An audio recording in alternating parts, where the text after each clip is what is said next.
A Divine Comedy by Dante Alighieri, Book 3, Paradiso. An Introduction to Paradiso. The final part of the Divine Comedy, Paradiso, leads readers to the highest realms of heaven, where Dante experiences the ineffable glory of God and the ultimate fulfillment of the soul's desire for union with the divine. Translating Paradiso has always posed particular challenges due to the transcendent nature of Dante's vision, and this translation stands out by making the spiritual heights of Dante's poetic world accessible without losing the majesty and mystery of the original text. Previous translations have often struggled to convey the complexity of Dante's theological reflections in a way that modern readers can easily follow, but this version focuses on preserving both the awe-inspiring beauty of Dante's descriptions and the profound theological insights that underpin his vision of heaven. The modern language ensures that Dante's contemplation of divine love, justice, and the nature of eternity is presented in a way that readers today can engage with fully, without losing the poetic grandeur of the original. This translation allows readers to experience the joy, wonder, and ultimate revelation of Paradiso in a clear and accessible form. Canto 1.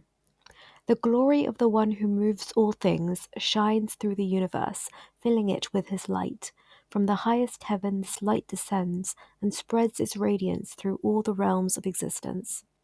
I felt this light as I rose upward, carried by the power of divine love. My soul, purified and freed from the weight of sin, was now ready to ascend and witness the glory of God. Beatrice, my guide, led me higher and higher, her eyes fixed on the eternal light. Her beauty, already radiant, grew even brighter as we approached the realm of heaven. I looked at her in awe, for her face reflected the divine light, and her wisdom and love filled me with peace and joy. She turned to me and said, "Dante, we are now leaving behind the world of shadows and time. You are about to enter the eternal realm, where the love of God shines in all its fullness. But to understand this journey, you must prepare your heart and mind, for the mysteries of heaven are beyond human comprehension." I nodded, filled with both anticipation and humility, for I knew that I was about to witness the divine truth in all its glory. Beatrice continued, "You will see the heavenly spheres where the angels and saints dwell, and you will rise through these spheres until you reach the presence of God himself. But first you must open your heart to the light of divine grace, for only through grace can you truly see." As she spoke, I felt the power of divine love lift me higher, and I knew that I was rising into the realm of heaven. The light around us grew brighter, and I saw that we were entering the first sphere of paradise, where the souls of the blessed dwell in perfect peace and harmony. Beatrice looked at me with a smile and said, "Now, Dante, your journey through heaven begins. Keep your eyes fixed on the light of God and let his love guide you." At her words, I felt a surge of joy and anticipation, for I knew that I was about to witness the highest truths of the universe. The journey had led me through the depths of hell, the trials of purgatory, and now I stood at the threshold of heaven, ready to ascend and see the face of God. Canto 2. O you who are in your small boat, eager to listen to my song, following behind my ship that sailed towards a divine sea, turn back if you do not wish to venture into the deep waters, for the path ahead is one that requires strong wings to reach the heights of heaven. The voyage I am about to take is beyond the reach of those whose minds are still bound by earthly desires. Only those whose hearts have been lifted by the love of God can follow me into the realms of heaven. The sky was filled with light, and I saw that we had entered the first sphere of paradise, the realm of the moon. Here the light was gentle and soft, like the light of the moon reflected on the calm sea. Beatrice turned to me and said, "You are now in the sphere of the moon, where the souls of those who took vows but failed to fulfill them dwell. Though they are blessed, they did not fully keep their promises, and so they remain in this lower sphere of heaven." I looked at her, wondering what she meant, and she continued, "These souls took sacred vows to serve God, to live in chastity, to dedicate their lives to prayer. but for reasons beyond their control, they were unable to fulfill those vows. Yet, because their hearts remained pure and true, they are still counted among the blessed, though they do not reach the highest heights of heaven. As I listened, I saw one of the souls approach, her face shining with the light of heaven. She looked at me with kindness, and I felt a sense of peace in her presence. She spoke to me, saying, I was once Piccarda, and in life I took the vow to serve God as a nun, but I was taken from the convent by force, and though I longed to return, I was unable to fulfill my vow. Yet, because my heart remained faithful to God, I have been blessed to dwell in the sphere of heaven. I felt great compassion for her, for though she had been denied the chance to fulfill her vow, her soul had remained pure and devoted to God. Piccardo continued, Here in this sphere we are at peace, for we accept the will of God in all things. Though we did not reach the heights of the highest saints, we are still filled with the joy of heaven, and we rest in the light of his love. As she spoke, I felt a deep sense of awe at the mercy and wisdom of God, for even those who had not fully achieved their earthly calling were still embraced by his love. Beatrice then spoke to me, her voice filled with wisdom, saying, Dante, you must understand that the love of God is infinite and all-encompassing. It is not the outward actions alone that determines a soul's place in heaven, but the purity of the heart and the will to serve him. I nodded, for her words made clear that even when life's circumstances prevented the full completion of a vow, it was the intention and the love behind it that mattered most. We continued to ascend, moving toward the higher spheres, and the light around us grew ever brighter, filling me with a sense of joy and anticipation for what lay ahead. Canto 3. As we continued ascending, the light around us grew brighter, and the beauty of the heavens filled my heart with joy.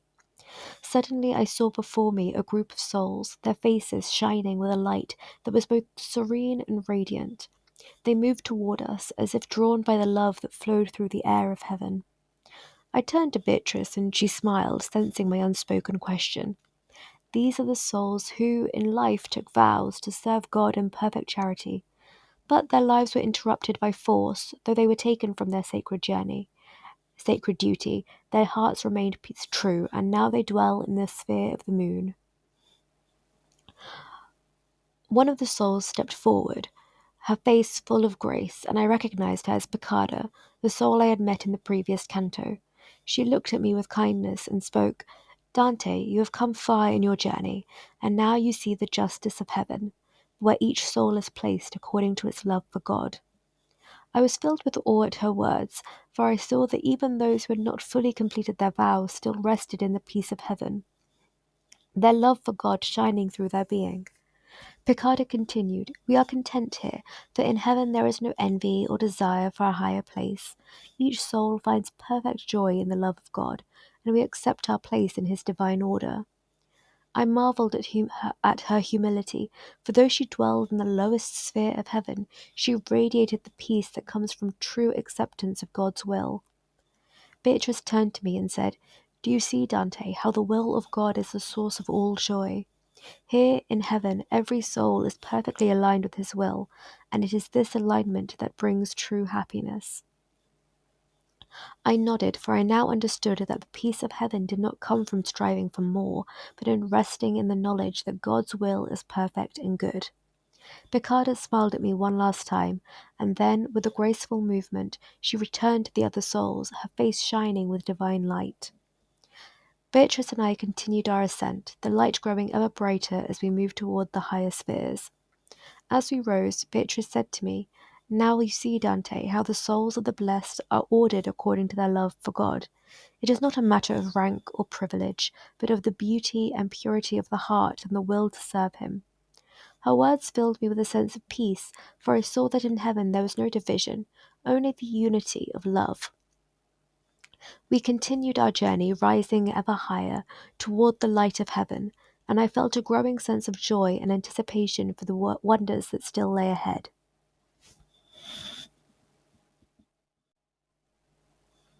Canto 4. Between two foods equally tempting and delicious, a man might starve before he could make a choice. So too could the lamb stand between two wolves, paralyzed with fear, or a dog between two deer. Thus was my mind caught between two desires, unable to decide which to pursue: the question of Picard's fate and the justice of heaven, or the nature of the souls who fulfill their vows imperfectly. Beatrice, sensing my thoughts, smiled gently, for she knew the struggle within my heart and mind. She said, "You are troubled, Dante, by the questions that arise within you, but I can see the source of your uncertainty. You wonder why these souls, who did not complete their vows, are placed in the lower spheres of heaven when their hearts remain true to God, and you wonder if, once a soul reaches heaven, it could ever desire more. Listen, and I will explain." She continued, "In heaven, each soul is perfectly content in the place God has assigned. There is no envy, no longing for a higher state, for the souls are filled with the light and love of God, which surpasses all desires. The divine justice you see in heaven is perfect and true, and it is measured not by human standards, but by the will of God, who sees all things clearly. Those who were unable to complete their vows did not fail out of malice, but out of circumstance, and because their hearts remained faithful to God, they are counted amongst the blessed. But they dwell in the lower spheres, not as punishment, but as a reflection of their earthly trials. Their place in heaven is still one of perfect joy, for they are united with the will of God." I listened carefully to Beatrice's words, and I began to understand the nature of divine justice, a justice that is rooted in love and that brings joy to every soul, no matter their place in heaven. Beatrice then spoke again, answering the second question that weighed upon my heart. She said, "Dante, you wonder if the souls in heaven could ever desire more, if they might wish to rise to a higher place. But know this, in heaven desire is perfectly aligned with the will of God. Each soul rests in the knowledge that it is exactly where it should be, according to God's perfect plan. The souls of the blessed desire only what God desires for them, and in that desire they find perfect fulfillment. So there is no envy, no longing for more, for the souls are united in their love for God and in His love for them."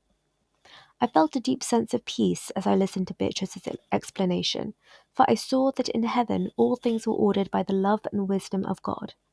Beatrice smiled at me, her face radiant with divine light, and I knew that her words had brought clarity to my soul.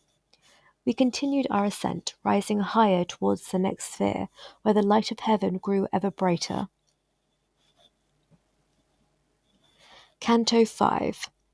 If you understand my words and now grasp the truth, you have already conquered half of your confusion. Thus spoke Beatrice to me, with a smile so bright that it filled me with joy. But I still had questions lingering in my heart, and Beatrice, with her wisdom, knew them even before I spoke. She said, "You are still troubled, Dante, by the issue of vows. You wonder what it means to make a vow to God and what is required to fulfill such a promise." Her words were true, for I had been pondering the nature of vows, and whether a soul could break its vow without losing God's grace. Beatrice continued, "Know this, a vow is a sacred promise made to God, and it is the highest act of devotion and love. When a soul makes a vow, it freely offers itself to the will of God, and it is bound by that promise in the eyes of heaven. But if a vow is broken, for reasons beyond one's control, or if the heart remains true though the vow is unfulfilled, God in His mercy still accepts the soul's intention. However, to break a vow by choice or to abandon it for lesser things is to sin against the highest good. For a vow made to God is not to be taken lightly, and it must be honored with all the strength of the soul." I listened carefully, for her words filled me with a deeper understanding of the gravity of vows and of the responsibility they carried. Beatrice then added, "There are times when a soul may need to amend a vow to change its course for a greater good, but even then the soul must seek God's will and to ensure that the new vow serves His divine purpose." As she spoke, I began to understand that a vow was not just a promise, but a sacred bond with the divine, and though circumstances might change, the soul's commitment to God must remain steadfast and true. Beatrice smiled at me once more, her face filled with love and wisdom, and she said, "Now that you understand the nature of vows, let us continue our ascent. for the light of heaven grows brighter with each step. We rose higher, leaving the sphere of the moon behind, and entered the next sphere, the realm of Mercury. Here the light was brighter still, and the souls we encountered were filled with a sense of joy and divine purpose. Beatrice turned to me and said, "These are the souls who were driven by ambition, by the desire for fame and achievement. In life they sought honor and glory, but they did so with a pure heart, and now they are rewarded with the light of heaven." As I looked at the souls around me, I saw that their faces shone with the brightness of divine grace, and though they had sought earthly fame, their love for God had always been at the center of their hearts. One of the souls approached me, his face full of kindness, and he spoke to me, saying, "I was once the Emperor Justinian, and in my life I sought to bring justice to my people. I reformed the laws of the land, and I sought to rule with fairness and wisdom." I listened to his words with reverence, for I knew of his great deeds, and I admired his devotion to justice and righteousness. Justinian continued, "Though I sought earthly fame, I did so with a heart that was always turned toward God.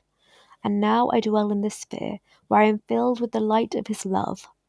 I marveled at the beauty of the souls around me, for their ambition, though directed toward earthly things, had been purified by their love for God, and they now rested in the peace of heaven.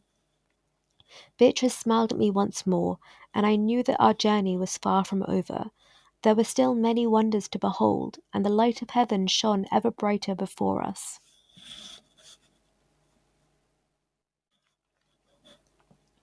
Canto 6. When Constantine turned the eagle's flight against the course of heaven, the bird that once had followed the path of the ancient gods of Rome led the empire to new lands, to Byzantium, where it lingered under less favourable skies for many years. I, Justinian, was chosen by God to set the empire's laws in order, to cleanse it of corruption, and restore the eagle to its glory. I toiled to reform the laws, striving to balance justice with the will of God. Before I undertook this task, I was still a heretic, led astray by false beliefs, and it was only by the grace of God and the guidance of Pope Agapetus that I returned to the true faith, embracing the light of Christ. Once I had been restored to the true faith, I devoted my life to the work of justice, and I reformed the empire's laws, creating the great code that still bears my name. Now in heaven I rest in the light of God, free from the burdens of the world, but the eagle, the symbol of Rome, still soars, carried forward by the strength of those who fight for justice and righteousness. But Dante, before you leave this place, you must understand the story of this eagle, for it is not merely a symbol of earthly power, but of divine justice. The eagle was chosen by God to lead the people of Rome, to bring order to the world, and to spread the light of Christ to all nations. And though many have misused his power, the eagle still represents the will of God, working through the empire to bring justice to the world. As I listened to Justinian, I felt the weight of history and the divine plan that had shaped the course of Rome. The empire, with all its struggles and triumphs, had been a tool in the hands of God, a means of spreading his will throughout the world. Justinian continued, "But know this, Dante, though the empire was guided by God, it was still subject to the sins and failings of men, and it is only through repentance and grace that any soul can find salvation. The glory of Rome, with all its earthly power, is nothing compared to the eternal glory of heaven, and it is to that glory that every soul must turn, seeking the light of God above all else." I marvelled at Justinian's words, for they revealed the deeper meaning of the empire's history, and I saw that the true purpose of all earthly power was to serve the will of God. As Justinian finished speaking, he and the other souls lifted their voices in song, praising the glory of God and the justice of his divine plan. Beatrice turned to me, her face filled with the light of wisdom, and said, "Dante, you have heard the story of the eagle. And now you see how all things, even the greatest empires of the earth, are subject to the will of God. But our journey is not yet over. There are still many truths to learn, and the light of heaven grows ever brighter before us." With those words we continued our ascent, rising higher into the heavens, where the glory of God shone more brightly with each passing moment. Canto 7.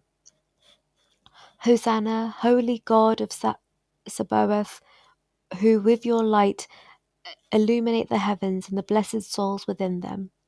So sang the souls of Mercury, their voices rising in a hymn of praise to the glory of God, and their song filled the air with a sense of peace and joy.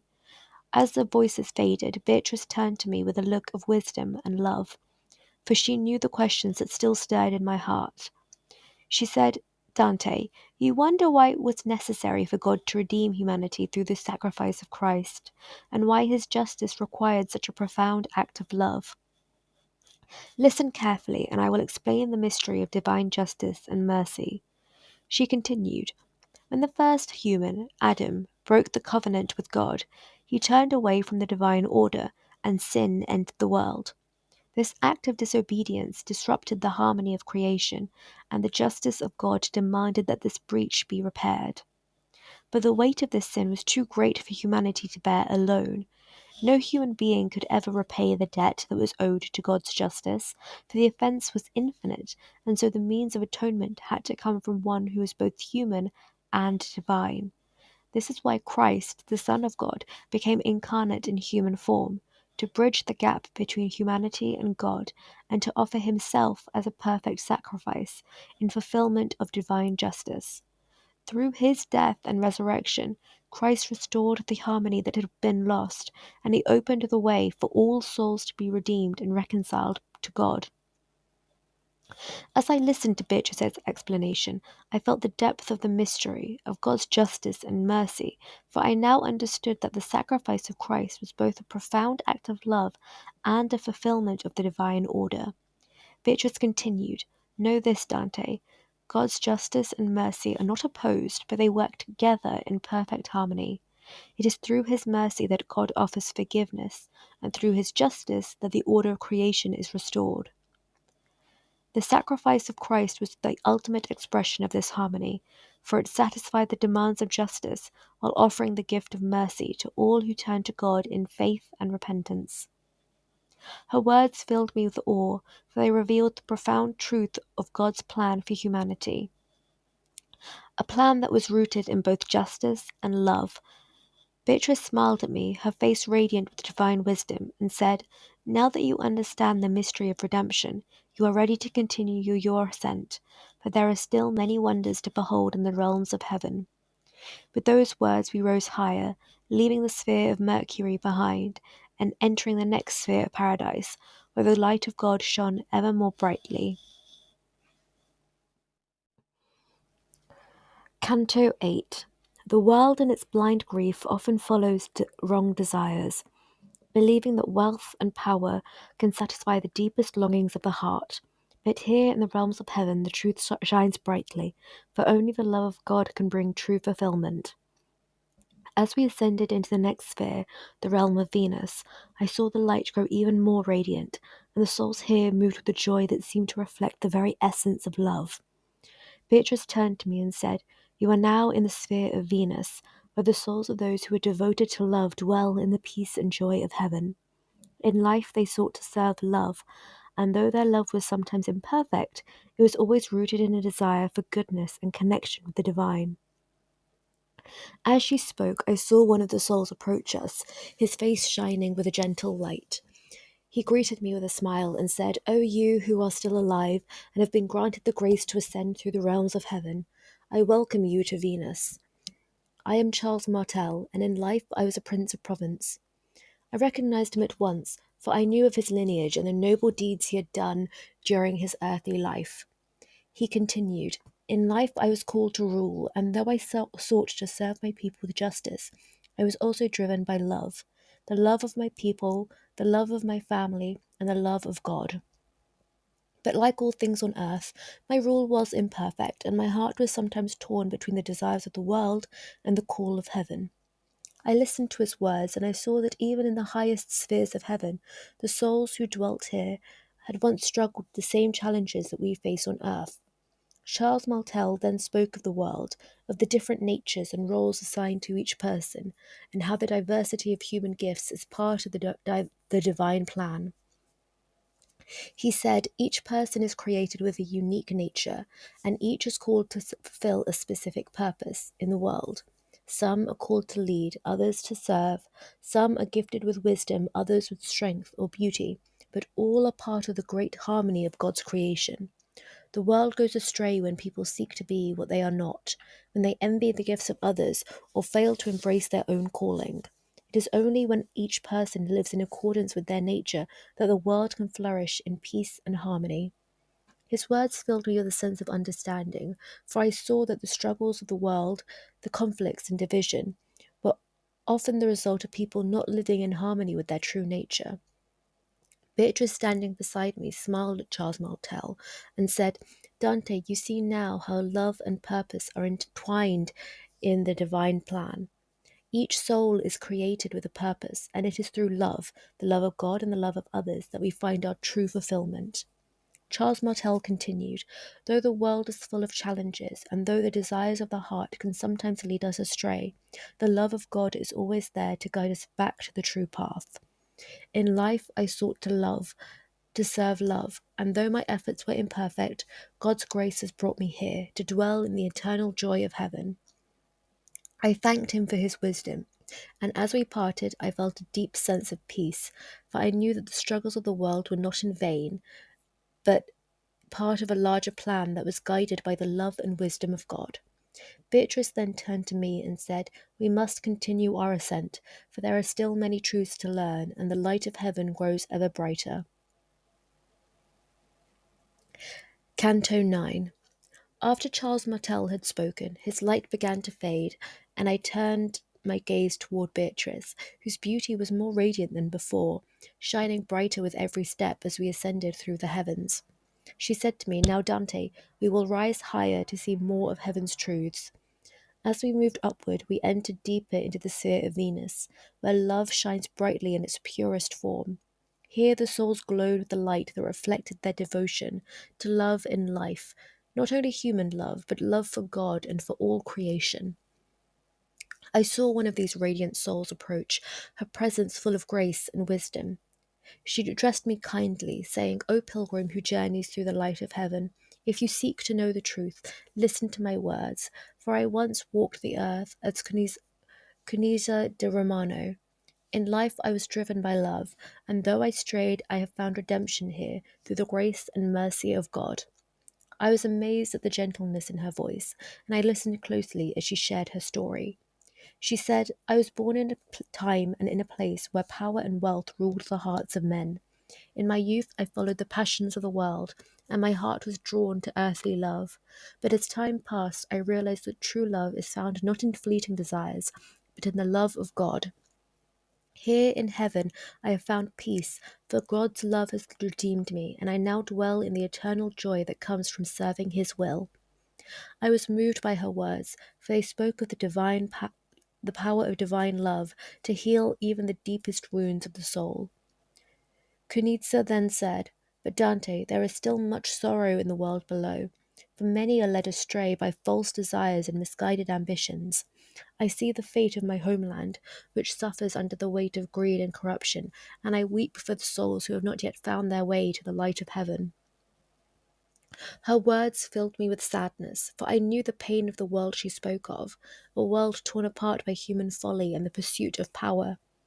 Beatrice, sensing my sorrow, turned to me and said, Dante, do not be discouraged, for the love of God is greater than any darkness in the world. Even in the midst of sin, there is always the hope of redemption, and heaven's light shines ever brighter for those who seek it. Her words lifted my spirit, and I felt a renewed sense of hope for the souls of the earth. As we continued our ascent, another soul approached, her light shining with the brilliance of divine grace. She introduced herself as Falquet de Marseille, a troubadour who in life had sung of earthly love, but had later turned her heart to the love of God. She said, In life I was known for my songs, and I sang of the joys and of sorrows of love. But as I grew older, I realized that my songs were incomplete, for true love is found not in the world, but in the heart that is devoted to God. I listened to her words with reverence, for they spoke of the journey from earthly desire to divine love, a journey that all souls must undertake in their quest for redemption.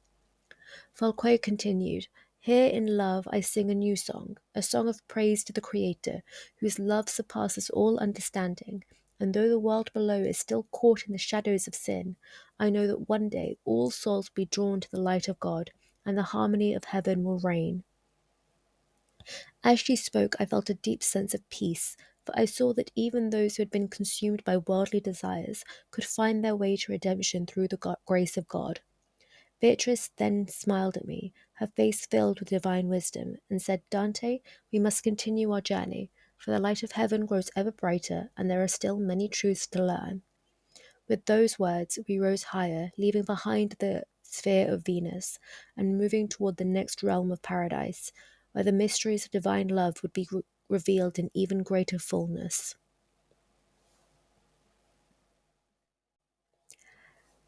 Canto 10. The first mover and the source of all things, whose love and wisdom shine through the heavens, moves the celestial spheres with such perfect harmony that every star and planet follows its ordained path in the grand design of the universe. As Beatrice and I rose higher, the light of heaven grew brighter, and I felt my soul lifted by the divine love that flowed through every part of creation. We entered the fourth sphere, the realm of the sun, where the souls of the wise and the learned dwell in eternal light. Here the radiance was so brilliant that it seemed to fill the entire sky with a golden glow. Beatrice turned to me and said, "Now, Dante, you will see the souls who in life sought wisdom and knowledge, and who devoted their minds and hearts to understanding the mysteries of God."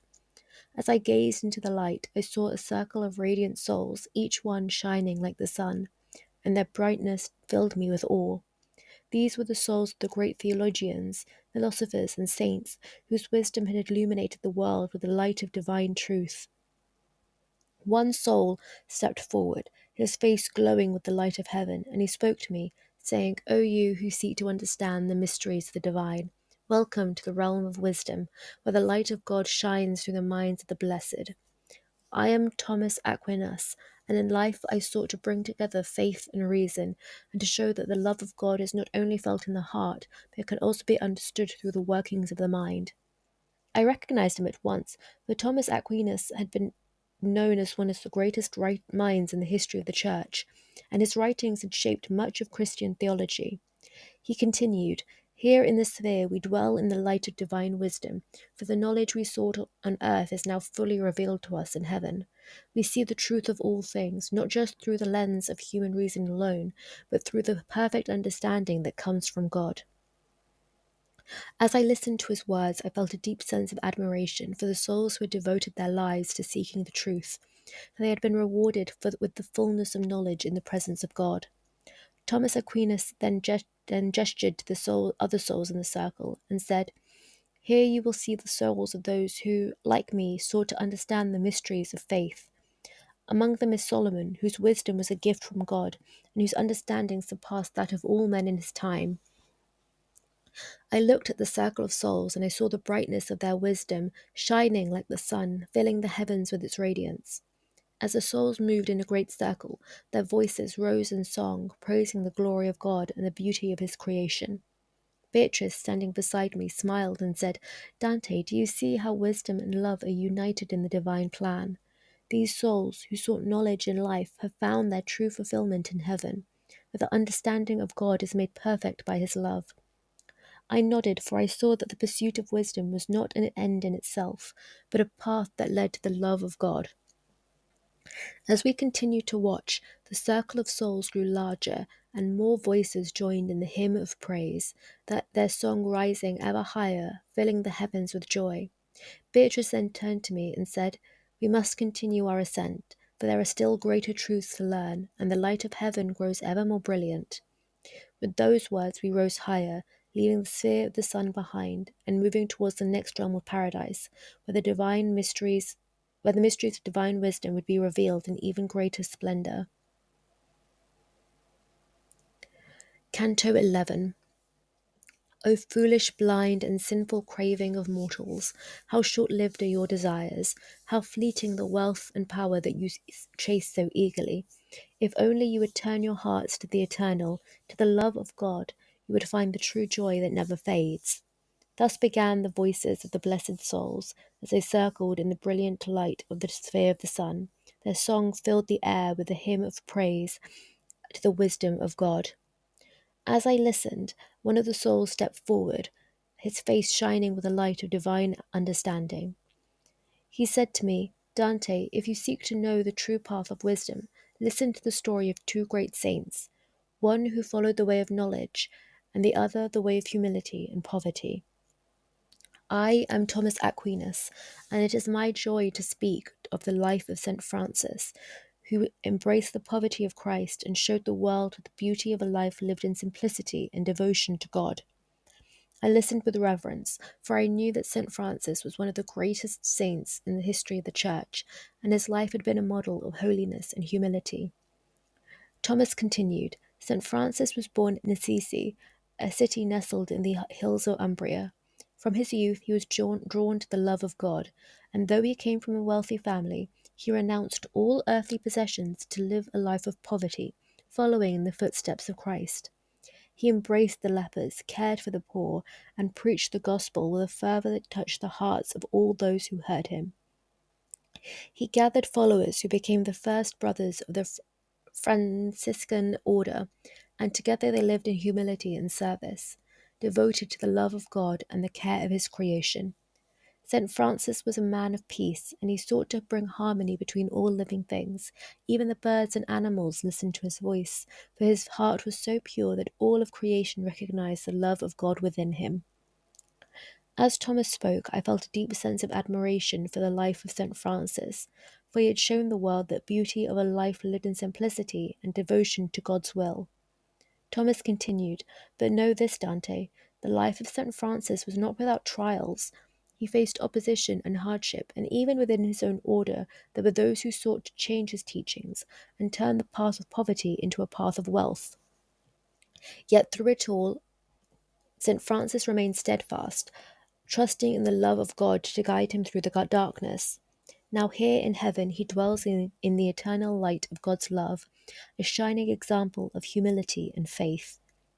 As Thomas finished speaking, I felt a deep sense of awe for the life of St. Francis, for he had shown the world the true meaning of following Christ. Beatrice, standing beside me, smiled and said, Dante, you see now how wisdom and humility are united in the divine plan. The greatest saints are those who are like St. Francis and have embraced the simplicity of Christ, and through their humility have been raised to the heights of heaven. I nodded, for I saw that true greatness did not come from wealth or power, but from a heart that was devoted to the love of God. As we continued to ascend, Thomas Aquinas smiled at me and then began to speak of another great saint, Saint Dominic, who had followed a different path but with the same goal of serving God through the pursuit of truth.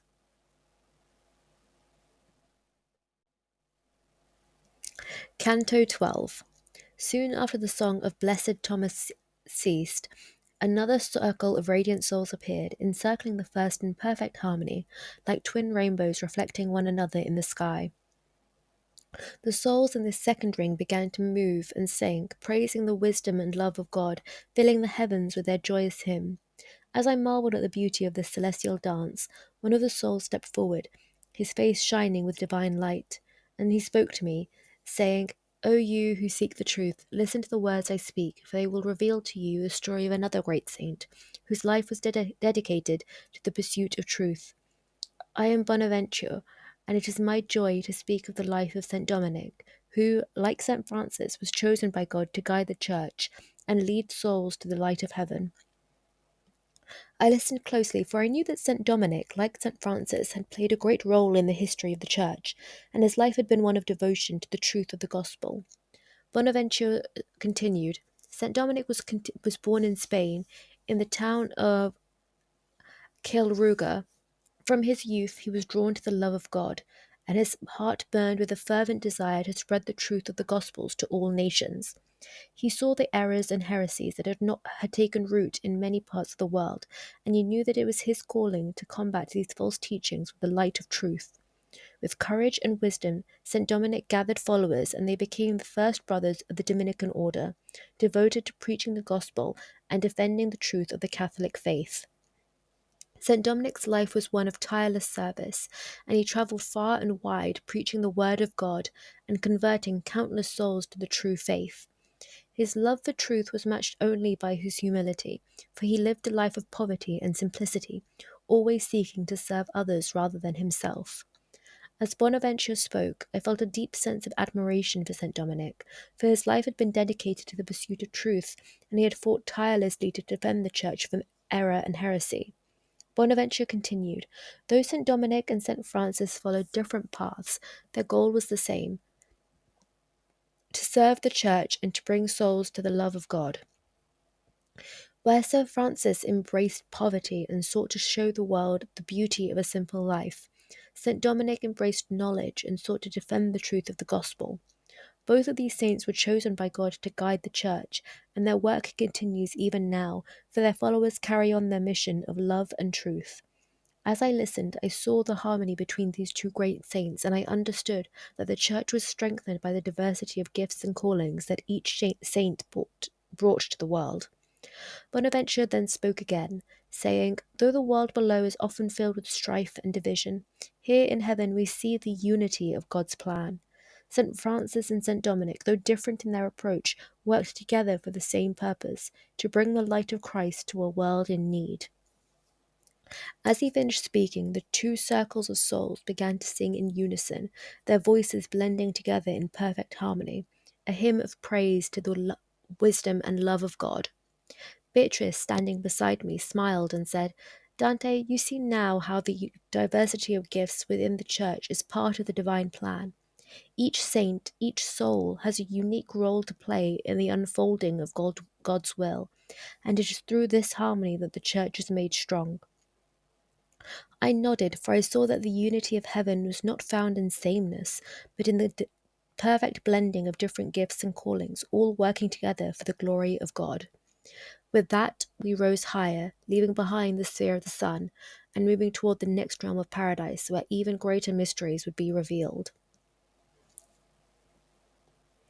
Canto 13. As the radiant souls completed their hymn, their light grew even brighter, and the two circles of saints moved together in perfect harmony, like the turning of the spheres. Beatrice and I continued to ascend, and I felt my soul lifted by the wisdom and love that flowed through the heavens. The souls in the circle began to speak again, and their voices were like a sound of many waters, filling the air with praise for God's infinite wisdom. One of the souls stepped forward, his face shining with divine light, and he said to me, O you who seek to understand the mysteries of God, listen to my words, for they will reveal to you the truth of divine wisdom. I am Thomas Aquinas, and it is my joy to speak of the harmony between faith and reason, and to show you how the wisdom of God surpasses all human understanding. I listened closely, for I knew that Thomas Aquinas was one of the greatest theologians of the Church, and his writings had helped to bridge the gap between faith and reason. He continued, Know this, Dante, the wisdom of God is beyond the grasp of the human mind.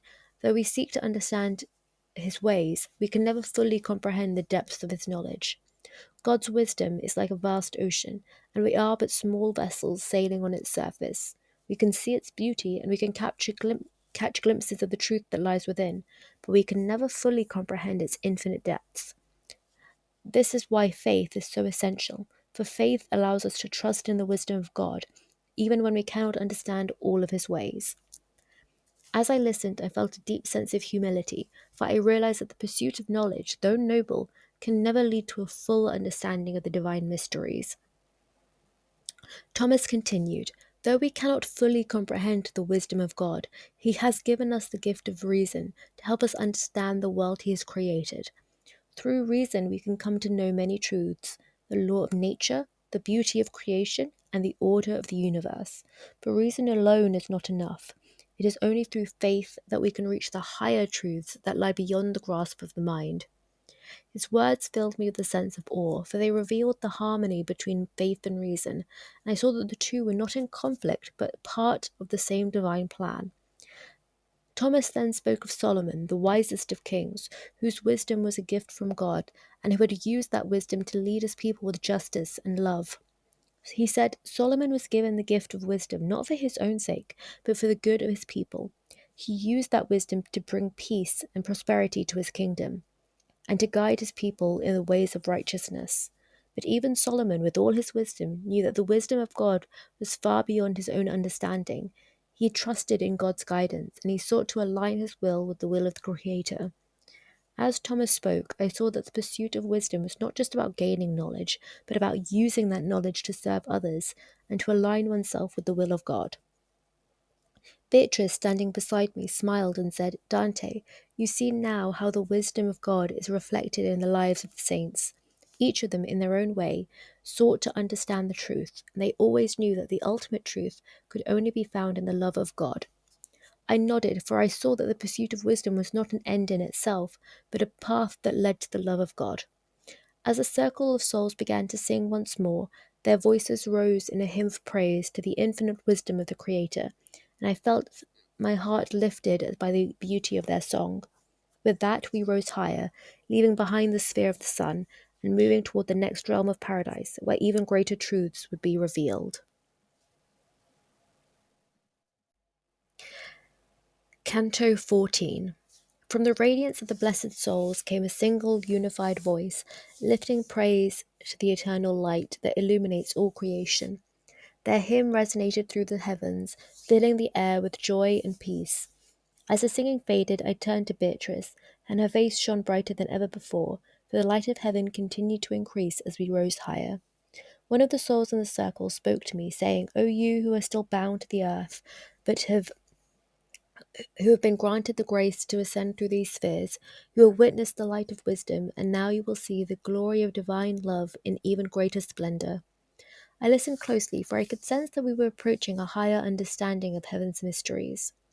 Beatrice turned to me and said, Dante, you are now in the sphere of Mars, where the souls of those who gave their lives for the love of God and for the defense of the faith dwell in eternal glory.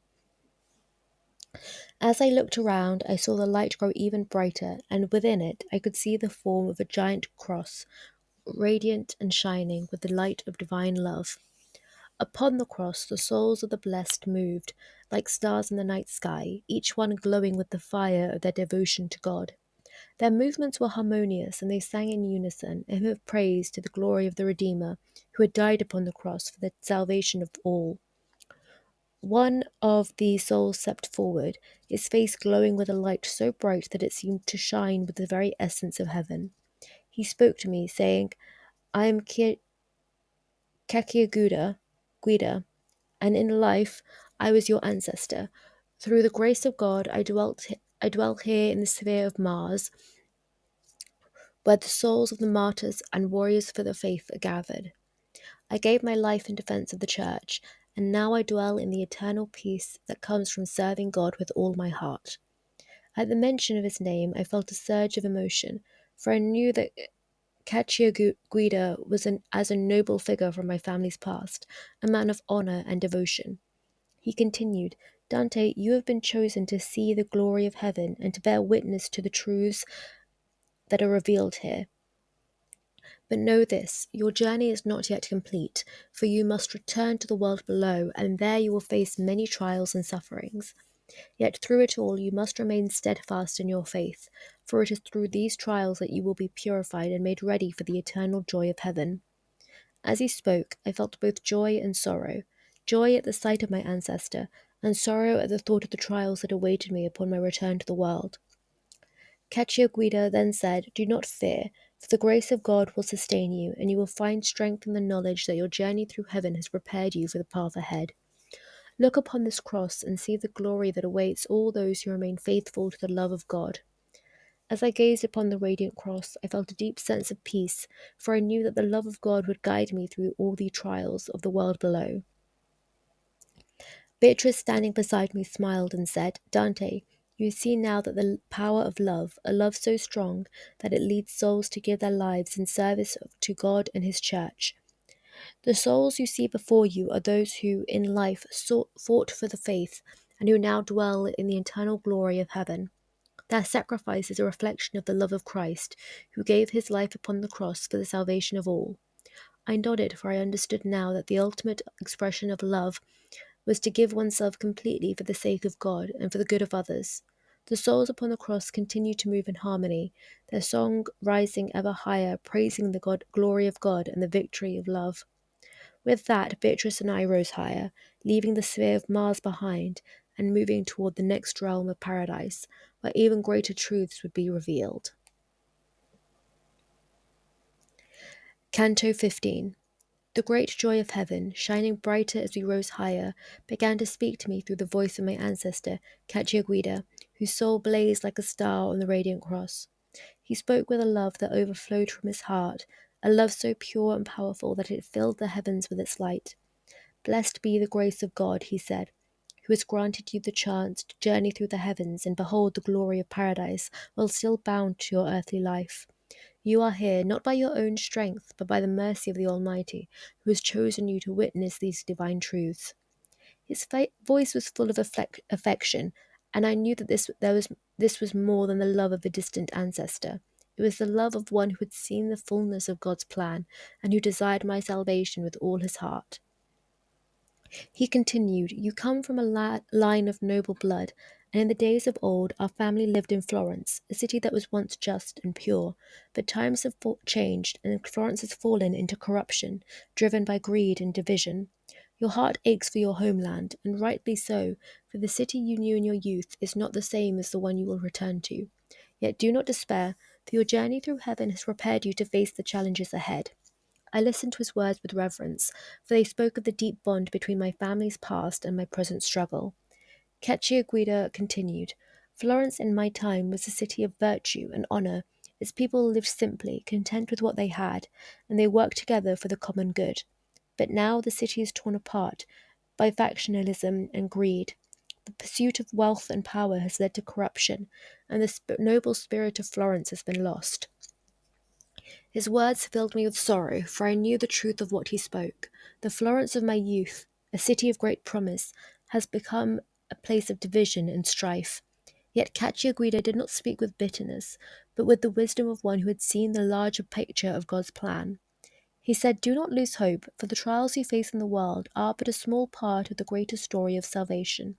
You must stand firm in your faith, even in the midst of suffering, for it is through these trials that your soul will be purified and made ready for the eternal joy of heaven. At these words I felt a surge of strength and determination, for I knew that the path before me would not be easy, but it was a path that led to the glory of God. Cacciaguida then spoke of my future, and the trials I would face upon my return to the world. He said, You will be exiled from Florence, driven from your home by those who seek to silence you. You will suffer hardship and isolation, but do not lose hope, for this exile will be the fire that purifies your soul. You will walk the paths of the world, a stranger in many lands, but through it all you will carry the light of heaven within you. One day your words will shine forth as a beacon of truth, and many will come to see the glory of God through the journey you have taken. His words filled me with both joy and sorrow, for I knew that my exile would be a time of great suffering, but I also knew that it was part of God's plan for my salvation. Beatrice, standing beside me, smiled and said, Dante, you see now the path that lies before you. It is a path of suffering, but it is also a path of redemption, for it will lead you closer to the heart of God. I nodded, for I understood that my exile was not a punishment, but a trial that would refine my soul and make me worthy of the eternal joy of heaven. Cacciaguida then spoke once more, his voice full of love and wisdom. Go forth, my son, he said, and do not fear the trials ahead, for the love of God will sustain you, and you will find strength in the knowledge that your journey has a greater purpose than you now see. With that he blessed me, and the light of his soul shone even brighter, filling the heavens with the glory of God. Canto 16. Oh, the vanity of human greatness, how fleeting and fragile it is, like a flower that blooms for a moment and then withers away in the heat of the sun. I thought of this as I listened to Cacciaguida's words, for he had spoken of the glory of my ancestors and the nobility of Florence in days long past. With reverence and humility I turned to him and said, O my beloved ancestor, you speak of the virtues of our family and of the honour that once flourished in Florence, but I would know more of the past, of the times when you had lived, and how Florence has changed from what it once was. Cacciaguida's face shone with joy, for he was pleased by my desire to know more about the city of his birth and the people of our lineage. He said, "Your words are like a balm to my heart, for they show that you still care for the honor and memory of our family. I will gladly tell you of the Florence I knew before it fell to the corruption and division that now plague it. In my time, Florence was a city of virtue and simplicity. Its people were content with little, and they worked together for the common good. They dressed modestly, and their lives were guided by a sense of duty and honor. The families of Florence were united in friendship, and there was no envy or desire for power to divide them. Each family respected the others, and all worked together for the welfare of the city. I lived in those days when Florence was at peace and the love of God guided its people. But as time passed, greed and ambition crept into the hearts of men, and the city began to change. The noble families who once ruled with wisdom were replaced by those who sought only wealth and power. The pursuit of riches became the driving force of Florence, and with it came corruption, division, and strife. The city that I once knew is no more, for it has been consumed by the desire for earthly gain. The Florence of today is a far cry from the city of my youth, and my heart weeps for what it has become. As I listened to his words, I felt a deep sense of sorrow, for I too had seen the decline of Florence, and I knew the truth of what he spoke. Cacciaguida continued, "But do not despair, my son, for the trials you face in Florence are not the end of your journey. Though you will be exiled from your homeland, you will find strength and purpose in the path that lies ahead. Your exile will be a time of suffering, but it will also be a time of growth, for it is through these trials that your soul is purified and made ready for the eternal joy of heaven. And know this, though Florence has fallen into corruption, the light of God's love still shines within its people, and there is always hope for redemption and renewal." His words filled me with hope, for I knew that my exile, though painful, would be part of a greater plan for my salvation. Cacciaguida then spoke of my lineage, telling me of the noble families that had once lived in Florence, and how they had contributed to the greatness of the city. He said, "In my time, the families of Florence were few, but they were noble in spirit and deed. The names of those families still echo in the halls of heaven, for their virtue and honor were known to all. But as the time passed, new families rose to power, and with them came greed and ambition. The old families, who had once guided the city with wisdom, were pushed aside, and Florence began its descent into division and strife. As I listened, I felt a deep sense of pride in my family's heritage, but also a sadness for the Florence that had been lost. Cacciaguida then turned to me and said, "My son, you must carry the legacy of our family forward. Though the Florence of today is not the city of my youth, you have been chosen to bear witness to the truth and to shine a light in the darkness of the world. Your words will have great power, and through them many will come to see the glory of God.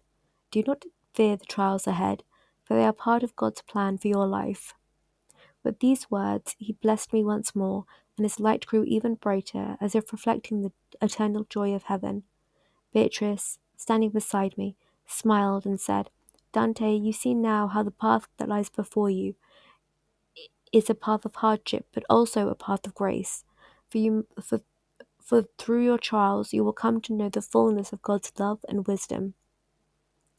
With that, we rose higher, leaving behind the sphere of Mars and moving toward the next realm of paradise, where even greater truths would be revealed.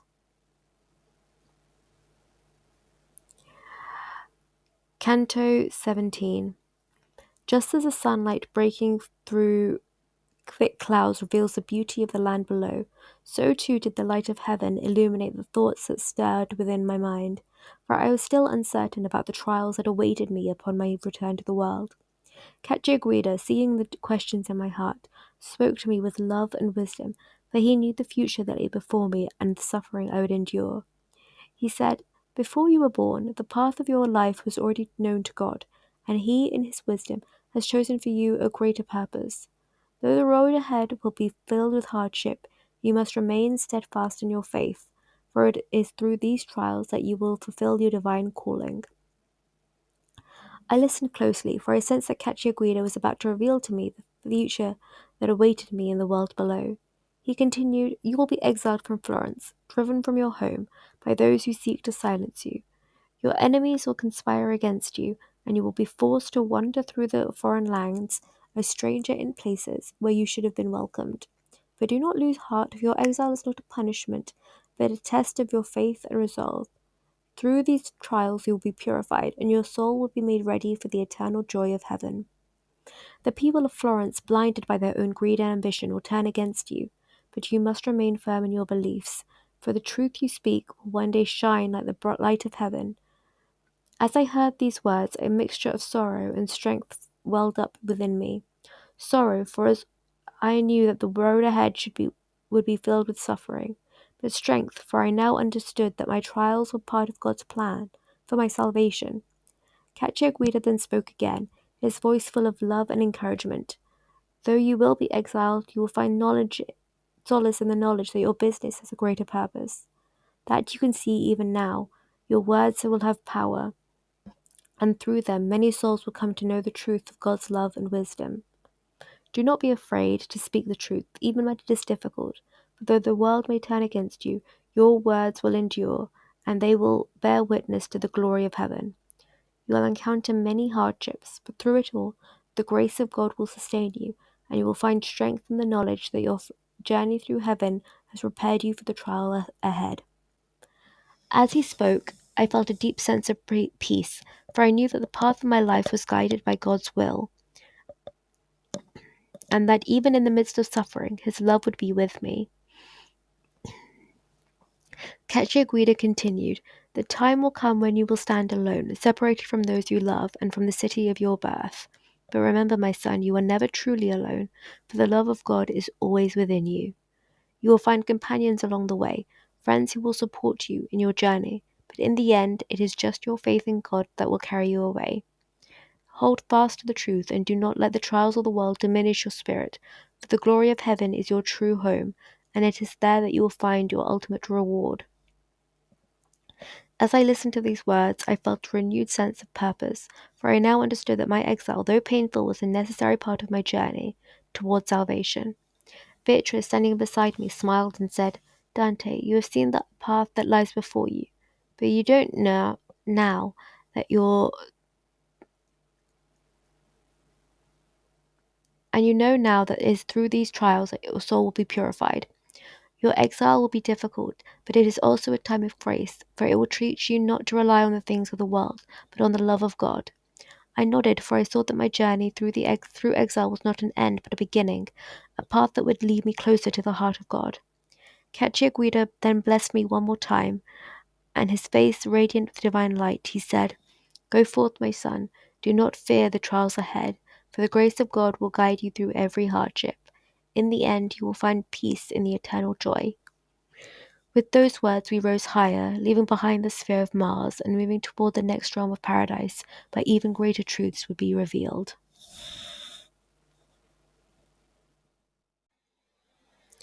Canto 18. As my beloved ancestor Cacciaguida's light faded, the joy of heaven remained, for his words had filled me with a renewed sense of purpose and strength. Beatrice, seeing the joy in my heart, turned to me with a radiant smile and said, "Dante, you have heard the words of your ancestors, and now you understand that your trials are part of God's divine plan. The love of God will sustain you through all the hardships you will face, and your journey will bear fruit in ways you cannot yet imagine." Her words lifted my spirit, and I felt my heart swell with a deep desire to fulfill the will of God. Beatrice could sense this desire within me, and she said, "You see now that love is the driving force behind all creation. It is the love of God that moves the stars, that orders the universe, and that calls each soul to its true purpose." At her words, I felt a surge of energy, for I knew that the love of God was the source of all life, and that my own journey was part of his divine plan. Beatrice continued, "In heaven, the souls are filled with this love, and they act in perfect harmony with the will of God. Their joy is found in serving him, and their every action is guided by love." As she spoke, I saw before me a vision of the souls in heaven, each one shining with the light of divine love, moving in perfect harmony as if they were stars in the night sky. Their movements were graceful and purposeful, and I saw that their joy came not from pursuing their own desires, but from following the will of God. Beatrice turned to me and said, Dante, this is the true nature of love. It is not selfish or possessive, but selfless and giving. It seeks not for its own gain, but the good of others, and it finds its greatest fulfillment in serving the will of God. I nodded, for I now understood that true love was not about seeking pleasure or satisfying one's own desires, but about giving of oneself for the sake of others and for the glory of God. Beatrice then looked into my eyes and said, Now, Dante, let your heart be filled with love, and let your actions be guided by this love, for it is through love that you will find your divine calling. At her words, I felt my heart soar, and I knew that my journey was not just about reaching heaven, but about living a life of love and service to God. As we rose higher, we entered the next sphere, the realm of Jupiter, where the souls of those who had ruled with justice and wisdom dwelt in eternal light. I saw before me a great eagle, formed from the radiant souls who moved together in perfect harmony. Its wings were spread wide, and its eyes shone with the light of divine justice. Beatrice smiled and said, Here, Dante, you will see the souls of those who, in life, were rulers and leaders, guided by the principles of justice and wisdom. They acted not for their own gain, but for the good of their people, and their reward is to dwell in the light of God's justice. As I looked at the great eagle, I saw that its form was composed of countless souls, each one shining like a star, and together they formed the perfect symbol of divine justice.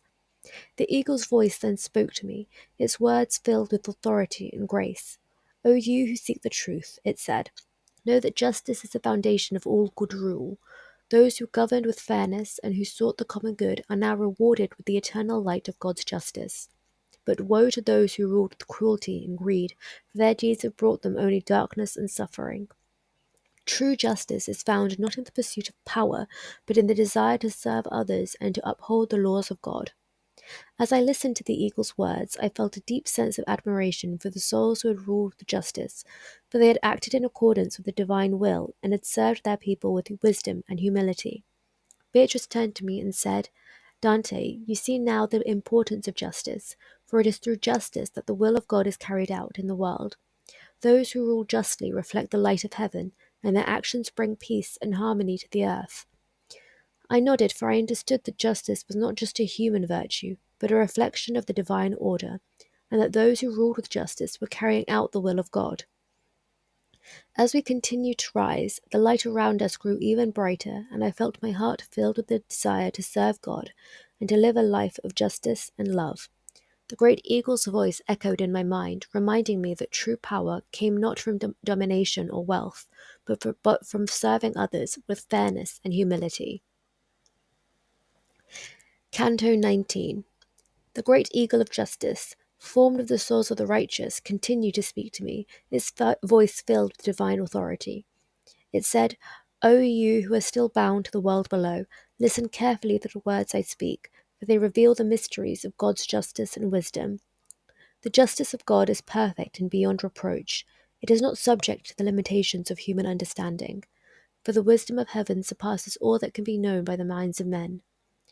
I listened to the eagle, and I felt a deep sense of reverence, for I knew that the justice of God was far beyond the reach of human comprehension. The eagle continued, In the world below, many question the ways of God, and they wonder why some are born into suffering and poverty while others are given wealth and power. They question why the wicked sometimes prosper while the righteous suffer. But know this, the justice of God is not measured by the standards of the world, for his wisdom is infinite, and his plan for creation is beyond our understanding. Each soul is given a unique path, and each path leads to the fulfillment of God's divine will. Though the trials of life may seem unjust, they are part of a greater plan that leads to the ultimate good of all creation. As I pondered these words, I realized that the justice of God was not about the immediate rewards or punishments of life, but about the eternal destiny of each soul. The eagle then spoke again, its voice filled with both compassion and authority. Many in the world below believe that the salvation is granted only to those who know the name of Christ. But know this, the love and mercy of God extend far beyond the limits of human knowledge and understanding. There are those who, though they do not know Christ, live lives of virtue and justice, and they too are embraced by the love of God. The justice of heaven is not confined to the boundaries of human knowledge, for the light of God's mercy shines upon all who seek him with pure hearts. Those who act with love and justice, even if they do not know the name of Christ, are still part of God's plan, and their souls are drawn toward the light of heaven.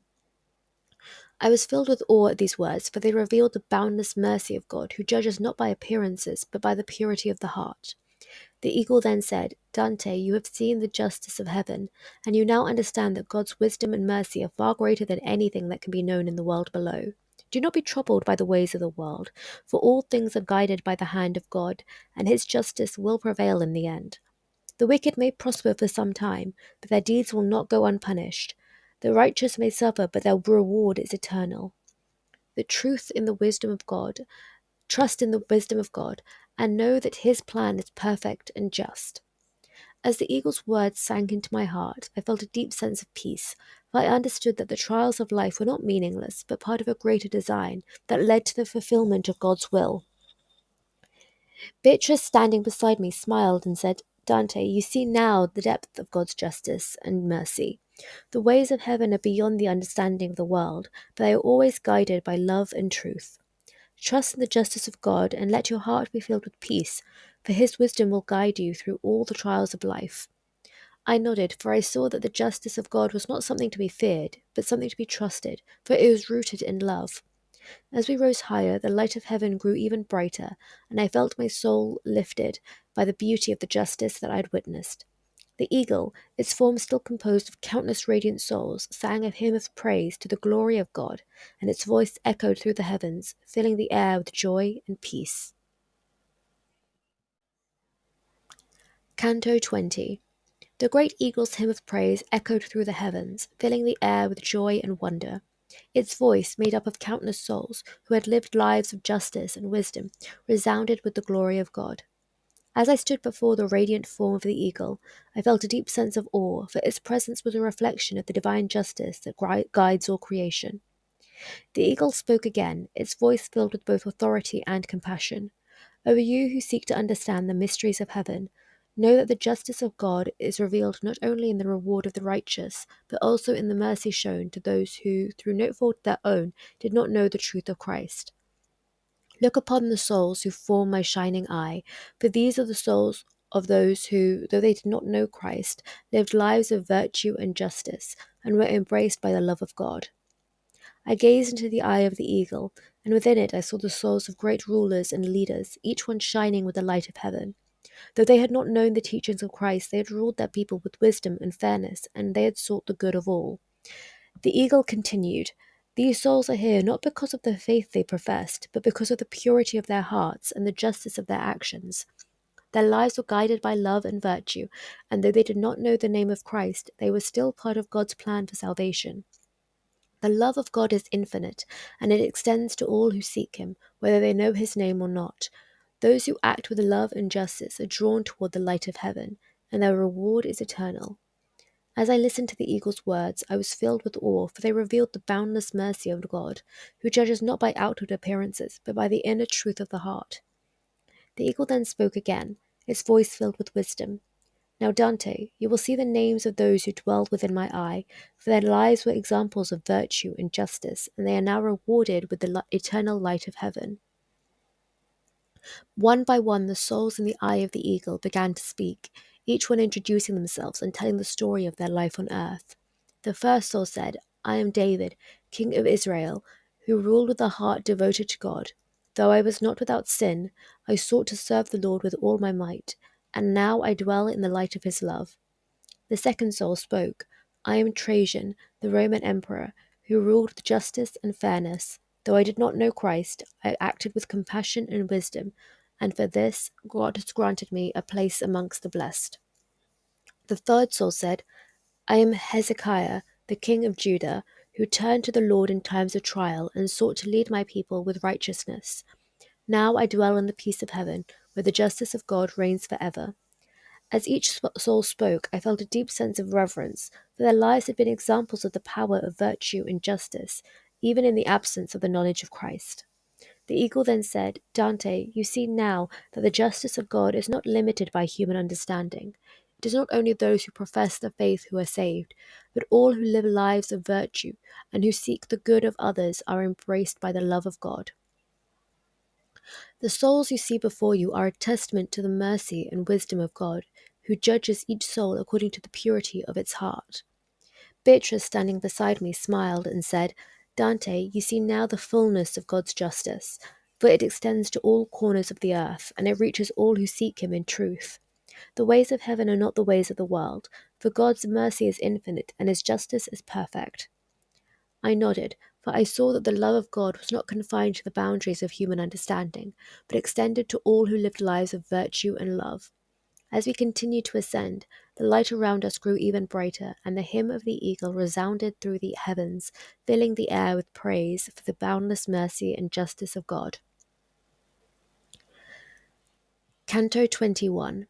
As we ascended higher, the brightness of heaven increased, and I felt my soul lifted by the divine light that filled the air around me. Beatrice, shining even more radiantly than before, looked at me with a smile that filled my heart with joy.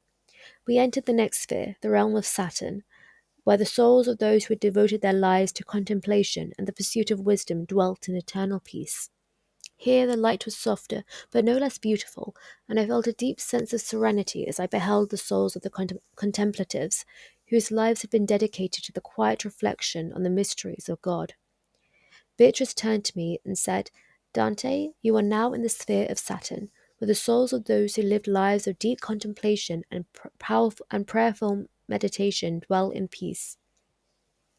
These souls sought not the things of the world, but the wisdom of heaven, and their reward is to dwell in the eternal light of divine truth.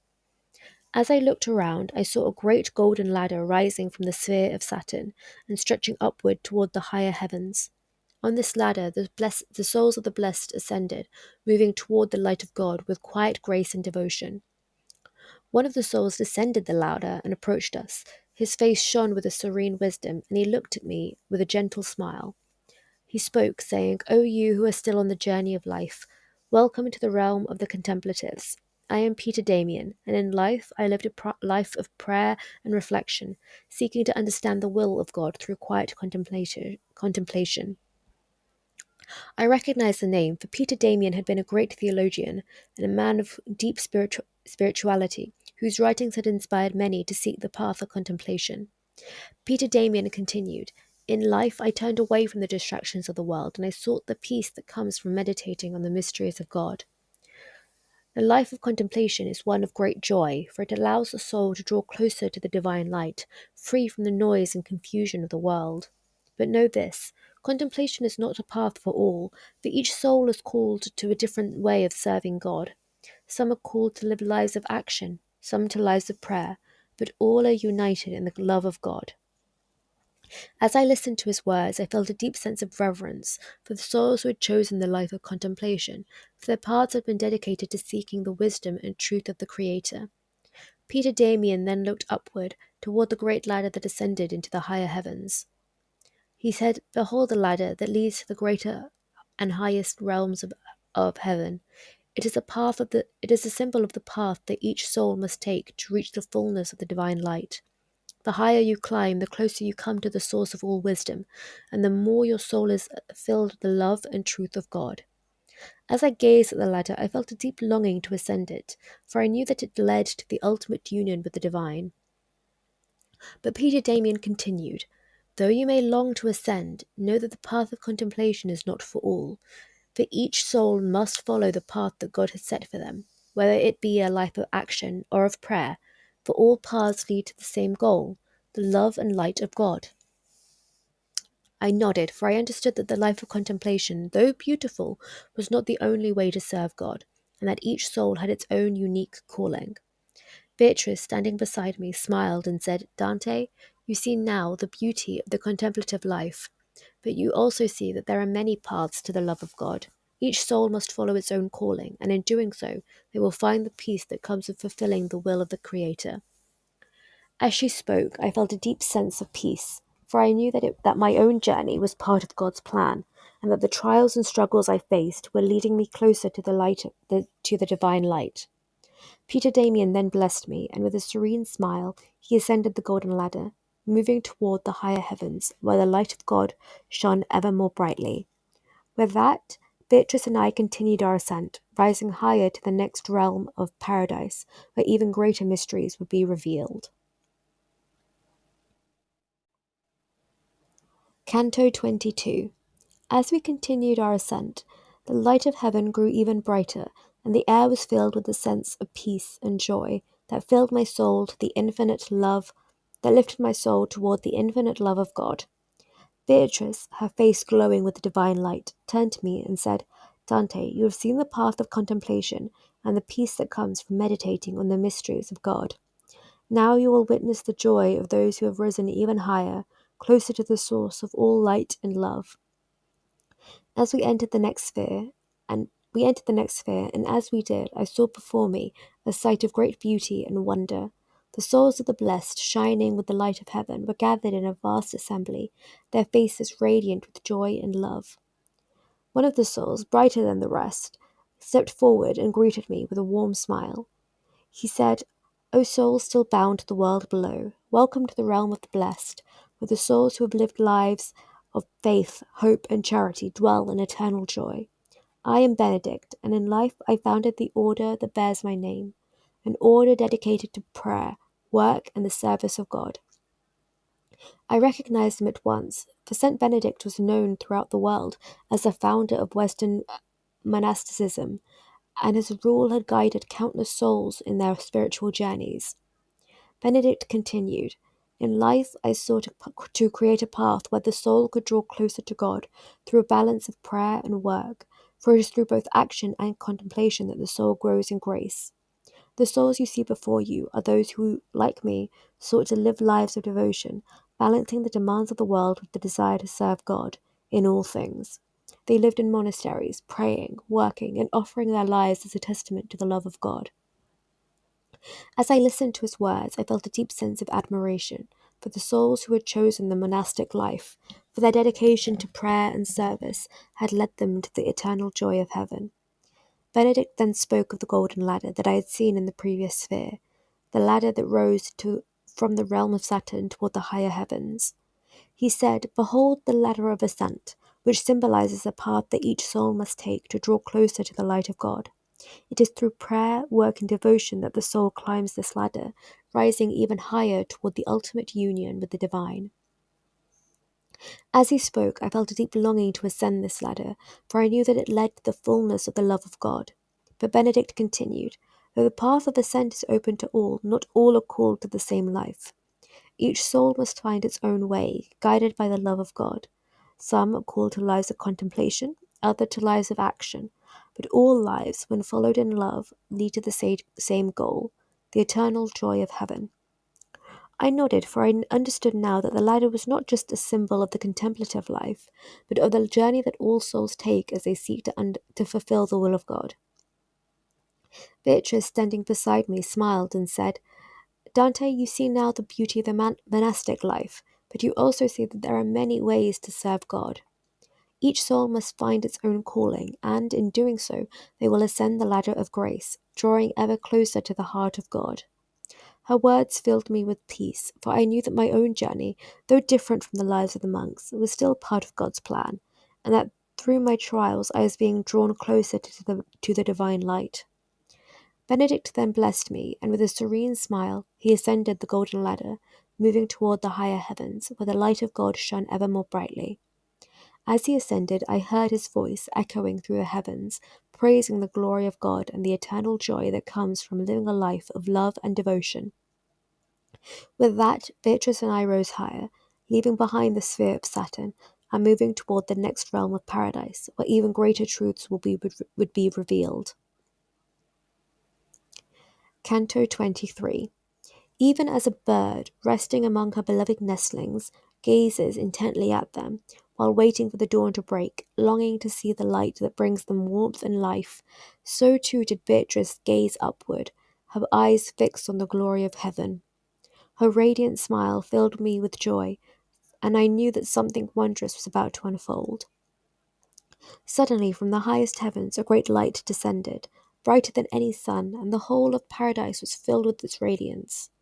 Beatrice turned to me and said, Behold the glory of Christ, the bridegroom of the church, whose light shines brighter than all the stars of heaven.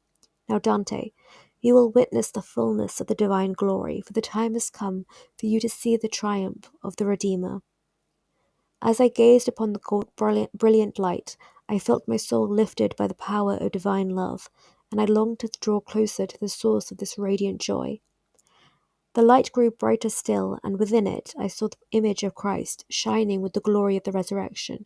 He was surrounded by a host of angels, their faces radiant with love, and their voices lifted in a song of eternal praise.